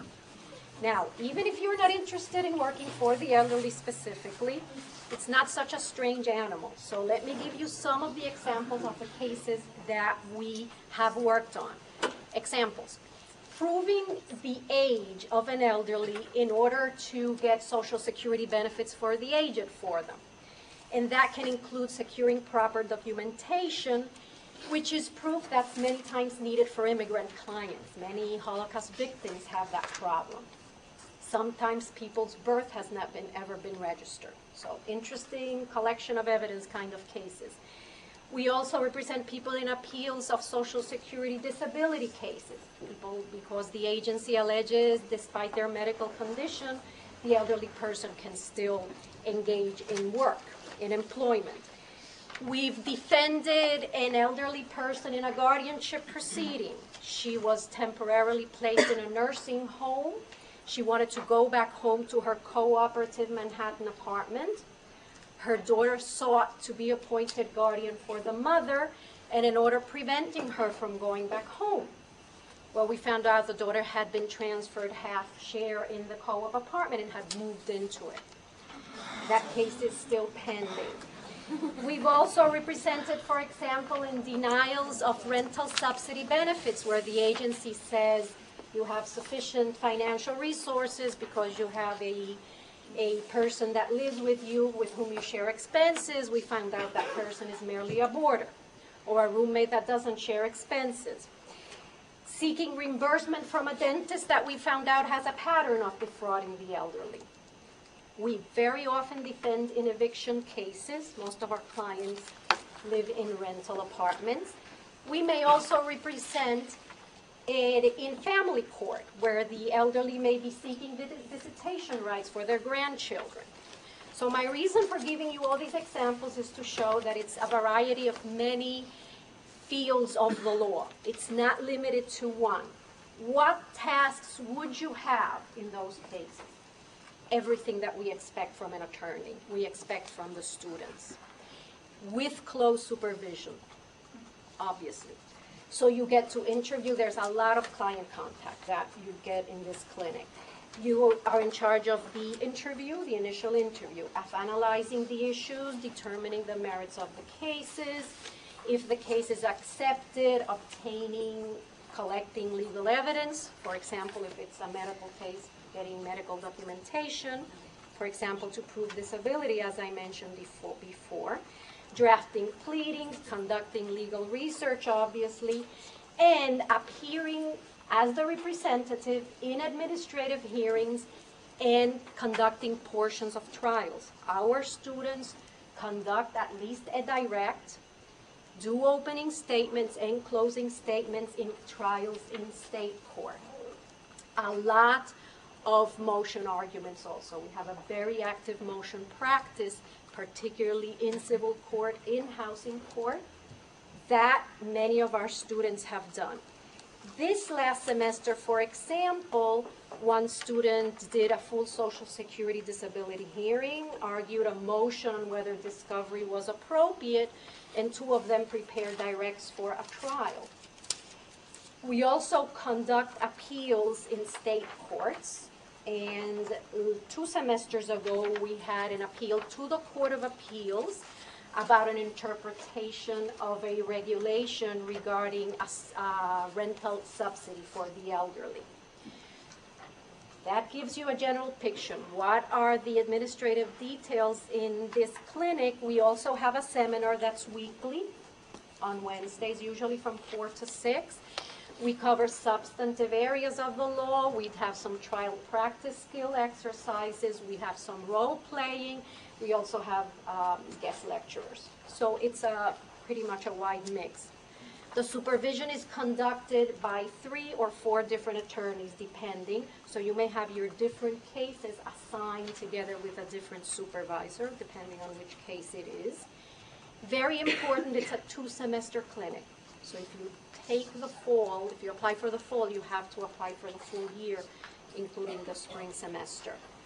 And we cannot offer flexible time. So the commitment during the regular fall and spring semesters is 12 hours, which translates to 1 full day, 1 full morning, not consecutive, so that we have your presence more or less scattered throughout the week. That doesn't mean that's how your work will that's the hours your work will be limited to each time. We can assure you that, because as you've heard, if there's a trial or a hearing coming up, you can bet that you will have to dedicate extra hours during that particular time, because that is what happens in the career that you've chosen to follow. So you can expect it to happen in a clinic also. So to summarize, oh, by the way, credits.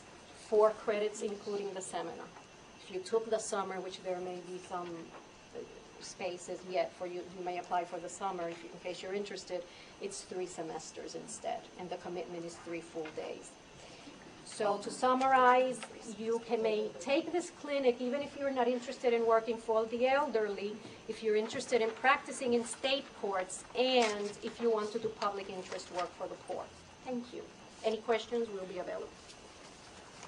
A couple of people can't be here today, but one, Deborah Bechtel, who teaches the corporate real estate clinic, sent a satisfied customer.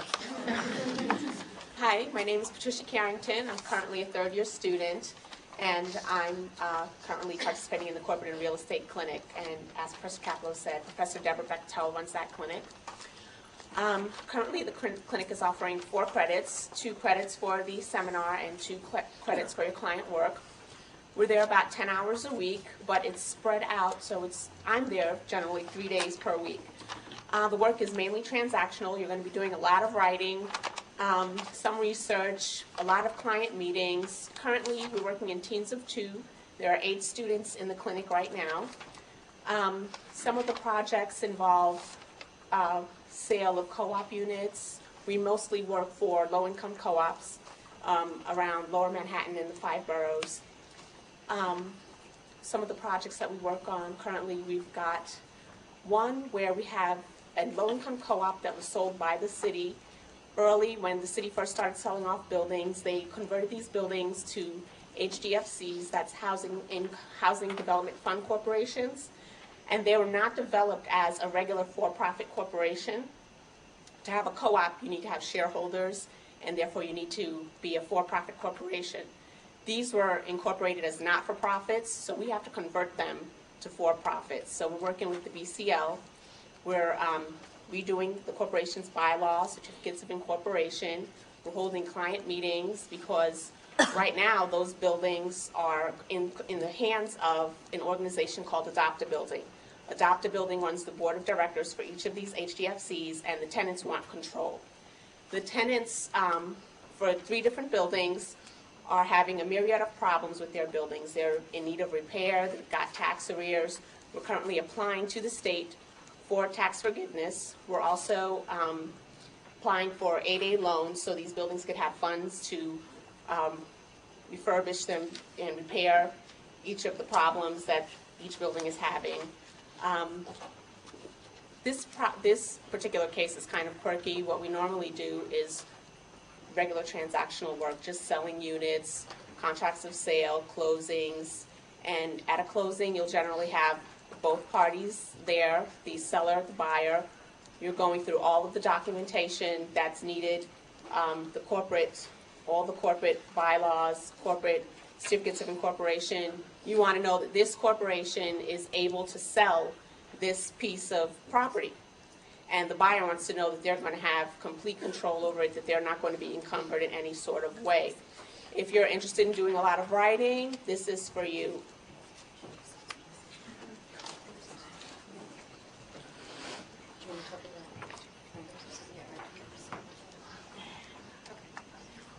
Hi, I'm Professor Mary Jo Eister, and I'm going to talk briefly about the Consumer Counseling and Bankruptcy Clinic, and also mention that next Tuesday, a week from tomorrow, I'll be meeting with students in the clinic office in the conference room during our open house. So I'm going to have students who are in the bankruptcy clinic there to answer questions and help me give a little bit more detailed presentation. So if you want more information, please stop by next week. Stop by our open house. Come to the conference room at, I think my session is at 12:30. Consumer Counseling and Bankruptcy Clinic is a one-semester program. It's offered both semesters, but your commitment is for one semester. And it's a very client-intensive clinic. Each student team works with approximately 10 clients a semester, conducting all the work in the matter from the initial interview through to a filing for bankruptcy, if that's what the client chooses to do. The predominant focus is on learning client counseling skills, interviewing, counseling, some negotiation, problem solving, and decision making. The bankruptcy filing piece of it is important, but it's minimal in terms of the amount of time, because once you have assembled the information through your client interviewing, we have a computer, software program that allows you to complete the papers in fairly reasonable amount of time. If you are interested in enrolling in the clinic, one thing that you need to be aware of is that generally the pre or co-requisite course, which is debtor-creditor, usually is offered only in the fall semester. So you kind of have to plan ahead. If you think you might want to do a clinic and you think it might be in the spring rather than the fall, please be aware of the fact that you still need to register for debtor-creditor in the fall semester, assuming that, as usual, it won't be offered in the spring. Sometimes, in fact, there are two sessions offered in the fall and none in the spring, so please take that into account. As I'm standing here listening to people talk about these programs, I don't know how many of you are first-year students and how many of you have enrolled in clinics before, but I can actually remember, faintly to be sure, but I can actually remember being a student sitting in a room like this, listening to people like me stand up there and talk about, you'll go to court, you'll meet with clients, you'll draft papers, and feeling totally overwhelmed and actually scared and convinced there's no way I'm going to do that. I'm too stupid. So I just want to assure you, you're not. Everybody survives this, process, including, by the way, the clients. So don't be overwhelmed by the idea that these programs sound like they're too demanding. They are demanding, but we know what we're working with. We've done it for a while, so we know how much you're capable of, and we probably know that maybe even in some cases better than you. So please don't hesitate to apply to one of the programs because you feel that you wouldn't be able to rise to the occasion. The time commitment is another matter. In the Consumer Counseling and Bankruptcy Clinic, the time is actually a little bit more schedulable than it is for something like FedLit, because we don't spend a lot of time in court. We do have a hearing called a 341 meeting of creditors with the trustee, but that's one event that takes about an hour toward the end of the case. Apart from that, we schedule the time with the client, and so when your clients are coming in, and we could get emergencies, but they're just not as common in this kind of a program as they might be in a more litigation-intensive program. The credits are 3 credits for the field work and 2 credits for the seminar. The seminar meets Tuesdays from 4 to 6. And since there are a lot of people still left to speak, I'm going to hold any further comments until next week.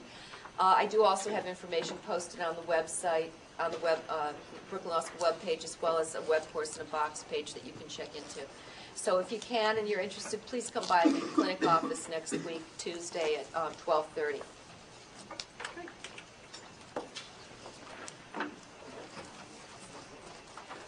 Good afternoon. Am I supposed to play to the camera No. or the crowd? Good afternoon. I'm Bridget Reagan. I'm the professor for the mediation seminar and clinic here at Brooklyn Law School. And I'm not sure how many of you know about mediation, but if you take the clinic, you will leave it being quite expert in the field. The clinic is comprised of 3 main components. And you need to be able to participate in all three in order to do the clinic.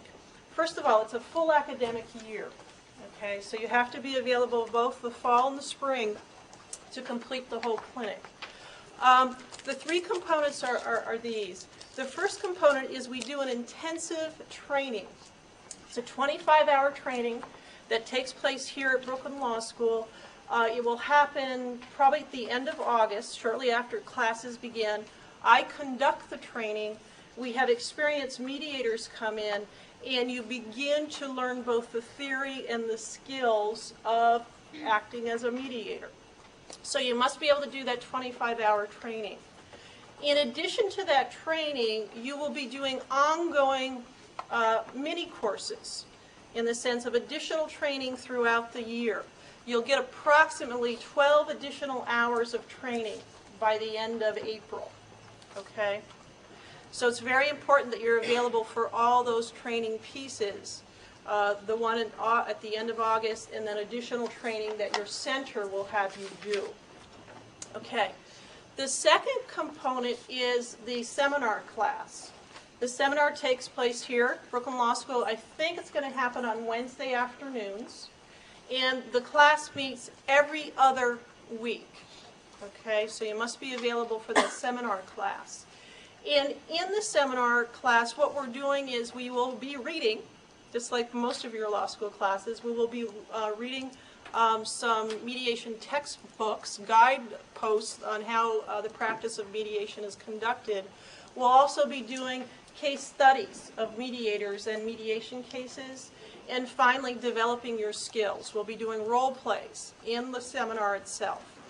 So people have an opportunity to bring out their inner actor or actress.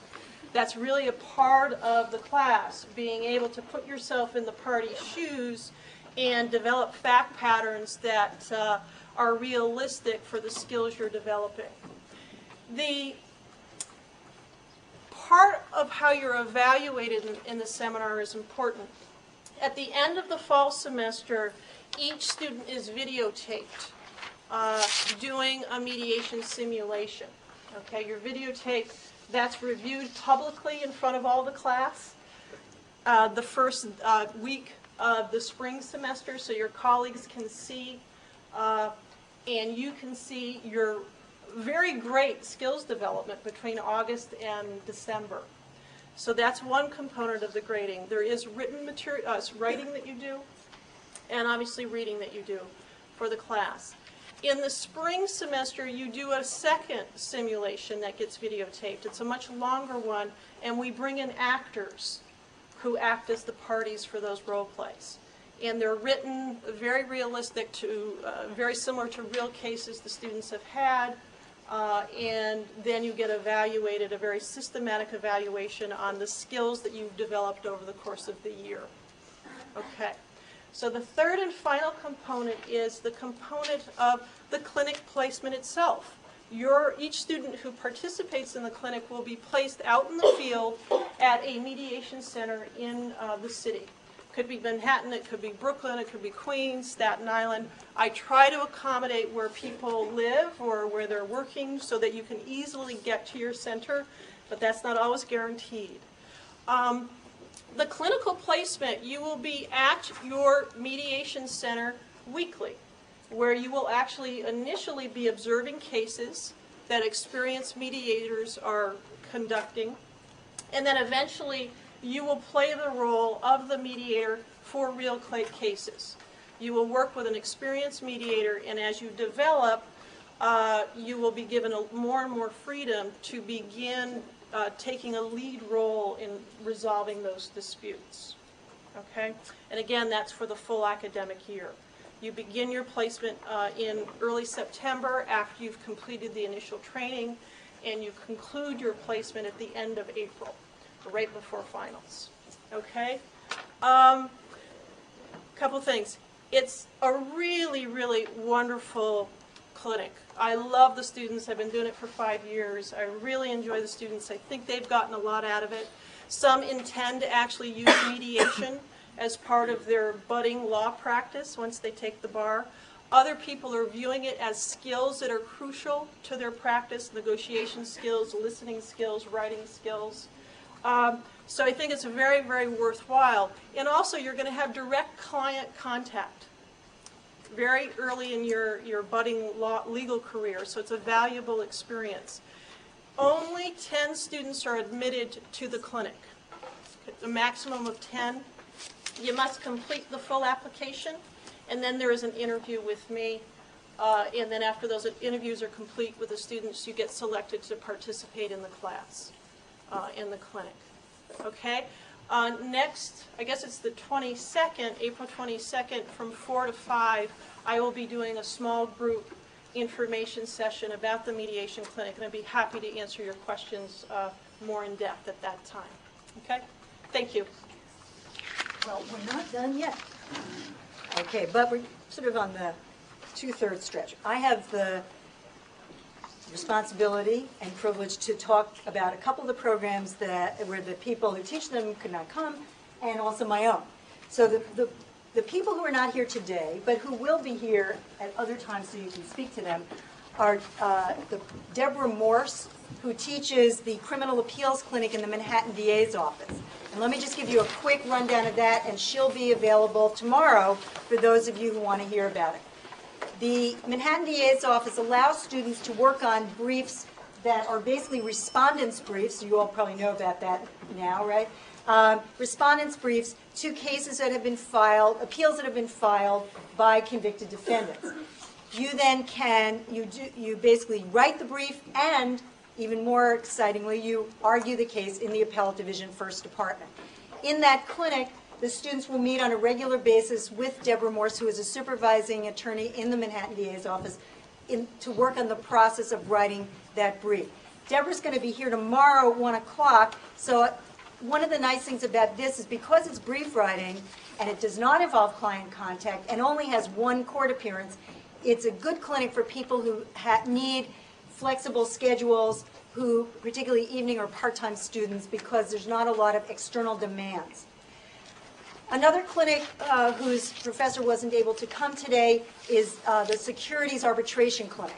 This is a clinic, again, we've been trying very hard to branch out into some more non-traditional types of practice. In the Securities Arbitration Clinic, clients who have basically been defrauded by their brokers through a variety of means, which I don't really know a whole lot about, but they've been defrauded, and they have grievances against their brokers. There is a mandatory arbitration process. So like any case where you have a client, you're representing the client, gathering the facts, conducting discovery, doing an investigation, negotiating a possible settlement, but the culminating procedure is not a trial, it's an arbitration hearing. A lot of the cases are very interesting. They involve fraud over online brokers. They involve people who, while they've lost a certain amount of money, we have a ceiling on how much money people can have or have lost in order to qualify for our services. So we're not talking about people who lose millions of dollars, but they're often people who have foolishly or been duped into foolishly investing their life savings. So they could be your parents, my parents, people who have lost quite a bit and are now facing financial ruin. So if you're interested in securities law and learning about investments and how the investment process works, this would be a good clinic. It is required, however, that students take either as a prerequisite, and this is spelled out because it's a little complicated in the materials, a course called the Securities Arbitration Workshop.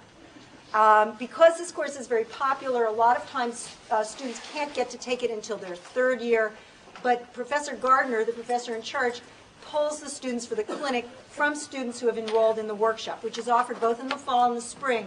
So for the most part, this course is really not available to third-year students, not by any kind of rule, but because it's pretty popular and usually you won't have had a chance to take the workshop until then.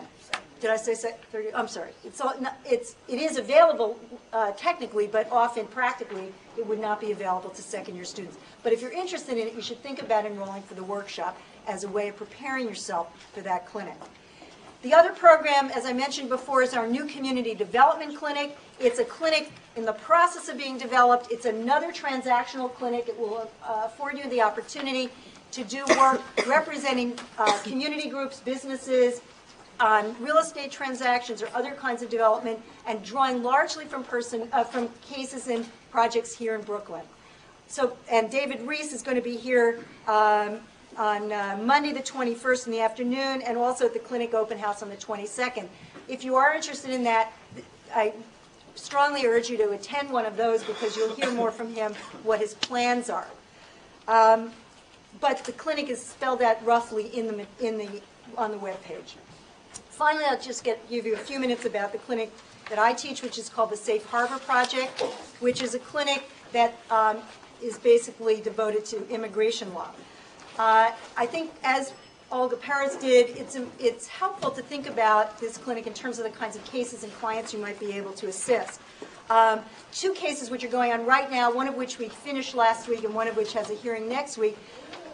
One involved a 20-year-old college student, so maybe you all can relate to that, who, because he decided to work in a political campaign in Colombia, was subjected to repeated death threats, was blackmailed, and was finally the victim of an attempted murder. And despite the fact that Colombia is not a small country, some of you may be well aware that this country has basically been in war for 40 years, and it's a pretty dangerous place to live. So even though he tried to put his political activities to the side, he was tracked down by the guerrillas, who kept calling his family, threatening to kill him, and he finally was so afraid to leave his home that his family was able to arrange for him to come to the States. And just last week, after working on this case in September, the students who did an enormous amount of fact investigation, gathered affidavits, researched the country, learned lots about Colombia and the circumstances there, were able to win asylum for our client. We're currently, next week, we're going to be doing a hearing, a very different kind of case involving a woman who as an infant was subjected to female genital mutilation. And when she came to the United States, that kind of harm that was caused to her body was not considered to be a ground for asylum. However, the law has since changed, and our students have had to make the argument that she should be able to avail herself a benefit from the change of the law. Not only that, but she has 4 female children, so if she's sent back to her native country, they will be subjected to the same harm. Those are just a couple of cases which our students are working on right now. What do they do? Well, there's a lot of client contact. We have to interview our clients extensively. Sometimes there are language questions, very interesting issues of interpretation and communication, cultural understandings and misunderstandings. The students learn a lot about countries, many of which they never heard of before, or certainly only knew about ever so slightly. And for those of you who think of, for example, Bhutan as the last horizon in adventure travel, as it currently bills itself, should also know that in Bhutan they kick people out of the country and strip them of their citizenship and force them to go to refugee camps in Nepal. So that's something that the advertisements don't tell you about, but if you take this clinic, you'll learn all about what it's like to be stateless in Nepal. Also thought of as a beautiful, wonderful country, but not necessarily quite as great as the tourists report. We've represented clients from many Central and South American countries, from Asian countries such as Bhutan, Nepal, Tibet, China. We also represent a lot of clients from West African countries, Sierra Leone, Liberia, the Gambia. We've represented people from Sudan, Ethiopia, and Eastern Europe as well, Georgia, Armenia, former Soviet Union. So you learn a lot about the world and what's going on in the world. Students not only interview the clients, they have to make the case. They have to put it together, do a lot of research, develop experts who can come and help testify on our client's behalf. And then ultimately they do a big writing project, submit submissions to the INS or to the immigration court, and then ultimately have to conduct a proceeding, at which time they examine witnesses and argue on behalf of our clients. Most of our cases are asylum cases, people fleeing their countries on account of persecution, seeking protections by the United States. But we have also handled a bunch of other types of cases, and because our clients come to us from a variety of ways, we're always open to trying to handle other kinds of cases that raise immigration issues. We are not, however, an immigration law office, although I tend to be a resource for the entire law school community with their immigration problems. Generally speaking, don't expect that to be what you learn in this clinic. You will not come out of it knowing everything you need to know about visas. We have a weekly seminar, and at that seminar we do both substantive law. It is not required that you take immigration law, which is only offered in the fall. If you want to take it, that's great, but it's not required. And we do a lot of skill development, interviewing, counseling, fact development, case theory development, and then also some litigation skills. I also am going to have a 2 working sessions, so if anybody wants to come and hear more, feel free to attend. Now, the last little piece here, Professor Smith is going to talk about the prosecutor's clinic in the Brooklyn DA's office and the criminal externship, and then Professor Eister will talk about the judicial and the civil externships. So that's what's left. Excuse me. Immediately. Yes, get out of here. Lock the doors. Okay, but because you're leaving, it's preventing us from continuing, so make it snappy. Thank you. Okay, let me get started. The prosecutor's clinic that I'm going to speak about is the last in-house clinic that we're going to refer to, and then Professor Eister and I are going to move on to the extern clinics. So, the prosecutor's clinic that operates out of the Brooklyn District Attorney's Office under my supervision allows students at the law school to work as first-year assistant DAs. Therefore, you are the assistant DA assigned to a particular misdemeanor caseload. The caseload generally includes sex crimes, domestic violence, child abuse, drug offenses, sometimes because they're misdemeanors like lower-level robberies, weapons possession, car theft, etc. You're the assistant DA on the case. You're responsible for the bail arguments. If we're in arraignments, you'll be working on drafting the accusatory instrument, interviewing the witnesses, counseling the witnesses, plea bargaining in the courts, motion practice, research writing, and if there are hearings or trials on the case, you are the assistant DA, therefore you do the hearings and the trials. You're also the person who goes to court on the cases on each and every adjournment. So that's an in-house clinic that I supervise, and as I said, the difference, and I'm about to talk about the criminal practice clinic, is that in this particular clinic, in the state prosecutor's clinic, you are the assistant district attorney. Now, to go to the externships and see the difference is that in the criminal externship, we have a wide variety of placements available for you. You can be assigned, for instance, to a district attorney's office, and there you'll be assigned to an assistant district attorney. In any of the suburban or city DA's offices, you will work with that assistant district attorney on the research, on the writing, and the motion practice in their cases. You can second see trials. You will work with them on their caseload, and you can choose the office that you want to work at, and you can often choose the type of work you want to do with the assistant district attorney. You can also work at a U.S. attorney's office in the Eastern or Southern District, and there you're assigned to an assistant U.S. attorney, and you work with that assistant U.S. attorney on their caseload. On the defense side, we have federal defenders available, we have the Legal Aid Society here in Brooklyn available, and we have other public defender type placements available. And again, you're assigned to an attorney and you work with them on their caseloads. We also have a wide variety of criminal justice system agency type placements. We have the Office of Court Administration placements. We have the Center for Court Innovation, which is a very interesting policy group in the criminal justice system.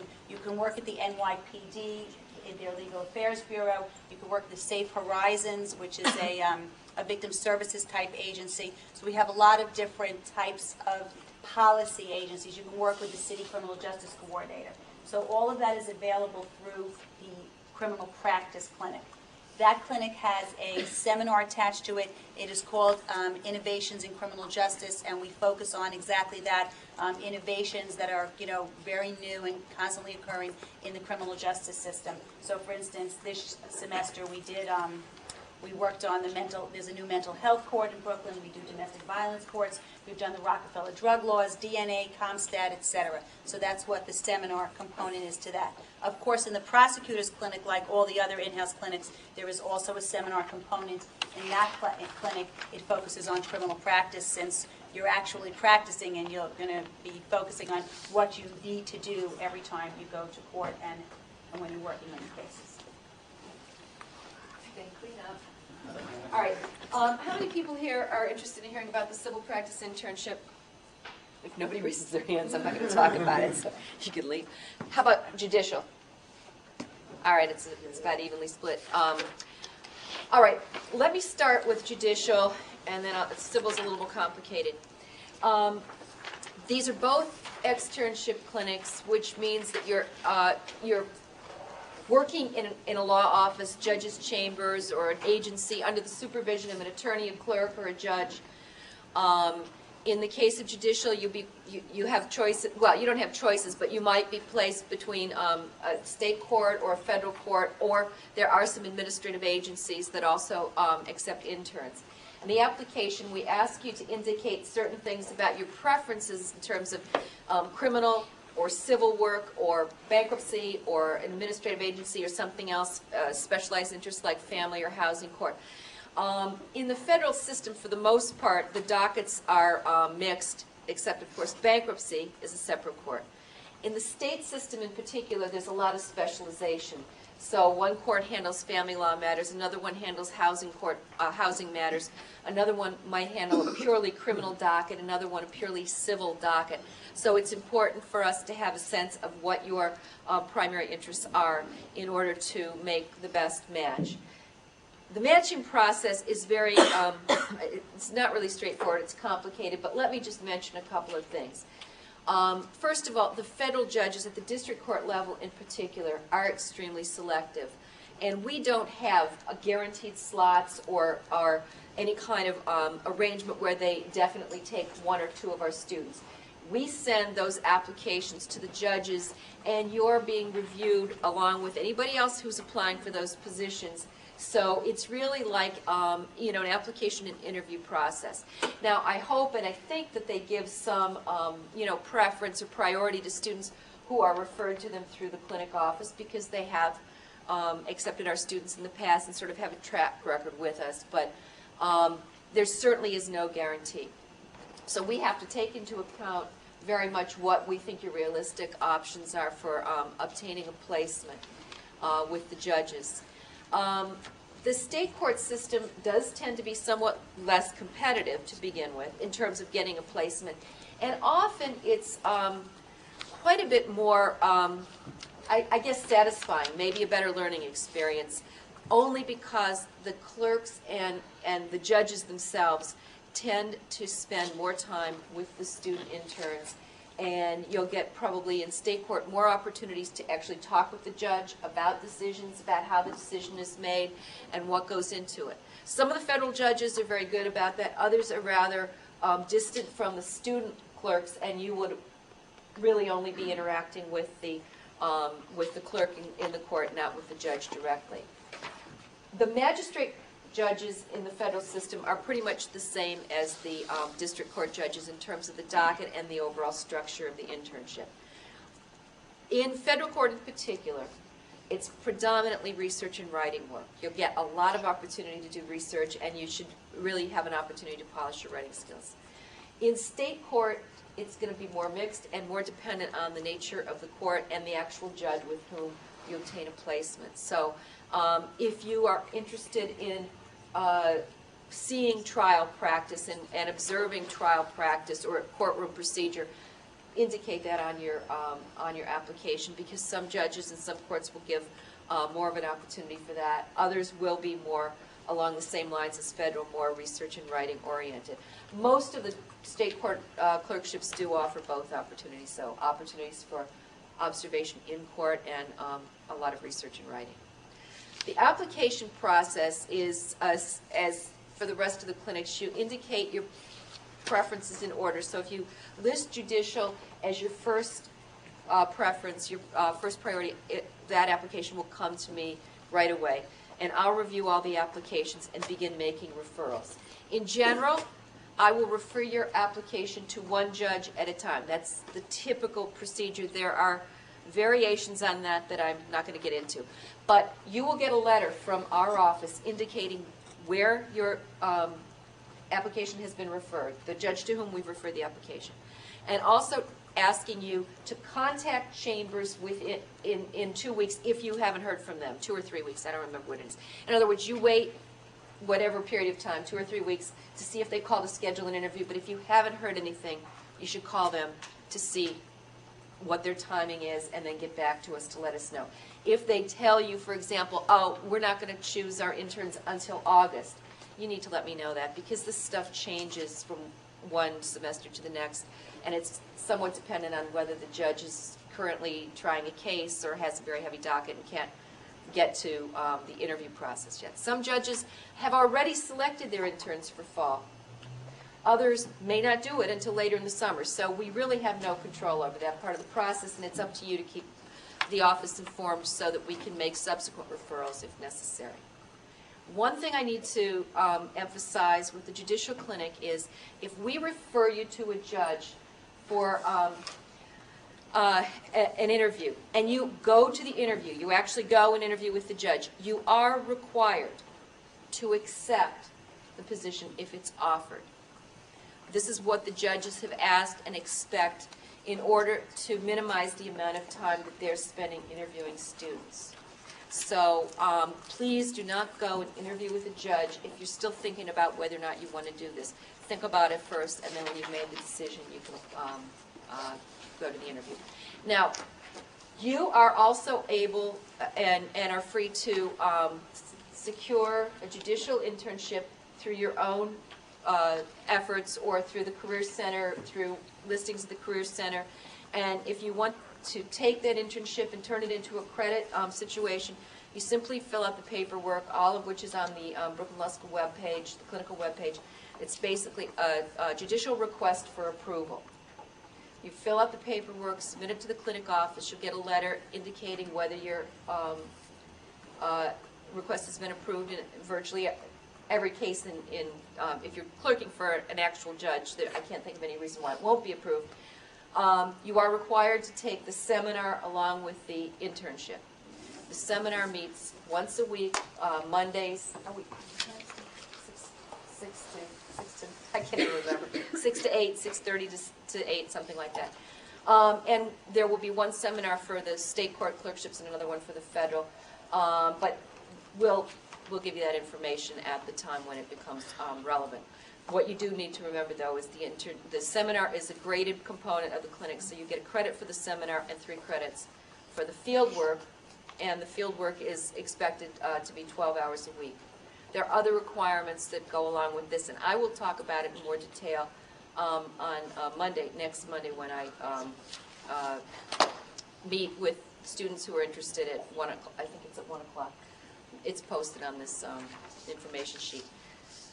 Okay, now I'm going to switch to the civil practice internship, which is different in many respects, not in terms of what's required, but in terms of the process for securing an internship. Civil practice internship is based entirely on self-referral. In other words, you secure the internship through a number of different resources that we've made available. The first one, the easiest one to use, I think, is the listings that are posted on the Brooklyn Law School webpage. When you go to the webpage, you go to academic program, clinical programs, you'll see a link for placements, judicial, civil, and criminal. When you click on the civil practice internship placements, you type in your Brooklyn Law School username and password, it'll pull up a list of approved placements. They're in 4 or 5 different categories, but you can go through all of them and look at all of them. And if you want to, you can send an application to all of the positions that are listed. It's entirely up to you to determine how you want to pursue it. The ones that are listed there are the ones that are essentially pre-approved, meaning that we've dealt with these offices, we've sent students there in the past, sometimes for 20 years. Not that the students were there for 20 years, you know what I meant. And we will approve those placements. So you still have to fill out the paperwork stating your goals and your expectations, but you don't have to worry about whether or not we're going to consider those to be appropriate settings for clinical credit. If you obtain a placement through some other means, for example, you find a listing through the Career Center on EmployerNet, it's still possible to get credit. You fill out the same paperwork, but you have to fill in a couple more sections to describe what the work of that office is and why you think it's appropriate for credit. And the office itself has to fill out something called the host office agreement. And that's really for your protection. I want them to put down on paper what their expectations are and what they're agreeing to provide you, because I don't want to find out in October that you're mainly doing Xeroxing and filing papers and, licking stamps. That's not appropriate for credit, obviously, and nobody would choose to go to an office to do that kind of work. The Civil Practice Internship also has a required seminar that meets once a week on Wednesdays. There are different sections of the seminar that are offered for, depending on the nature of the work that you're doing, the type of office that you're in. So at the current time, we have one in Securities and Market Regulation, one in Arts and Entertainment Law, Government Litigation and Counsel, and Individual Rights and Representation. So depending on the type of office that you're in, you would be assigned to one of the 4 seminars. Also, a 3-credit clinic, 12 hours a week, plus 1 graded seminar credit. And again, it's late, we'll answer some questions now, but if people have more questions or want more information, I will be meeting with people, I gotta look at this, Monday, the 21st, in room 602 at 1 o'clock. Before people leave, if there are any questions that are sort of a general nature about any of the procedures, the classes, whatever, please feel free to ask, or we'll hang around and ask on your way out. Otherwise, I encourage you to get as much information as you can to make an informed decision. And one last thing, actually, if anybody here is looking for a part-time job or a full-time job for the summer, part-time for next year in the real estate world, a lawyer just stopped me on the street. He's looking for a student. Come see me. Jobs come anyway. He said he's looking for a Brooklyn Law School student. See me. If you didn't get the schedule, pick one up on the way out.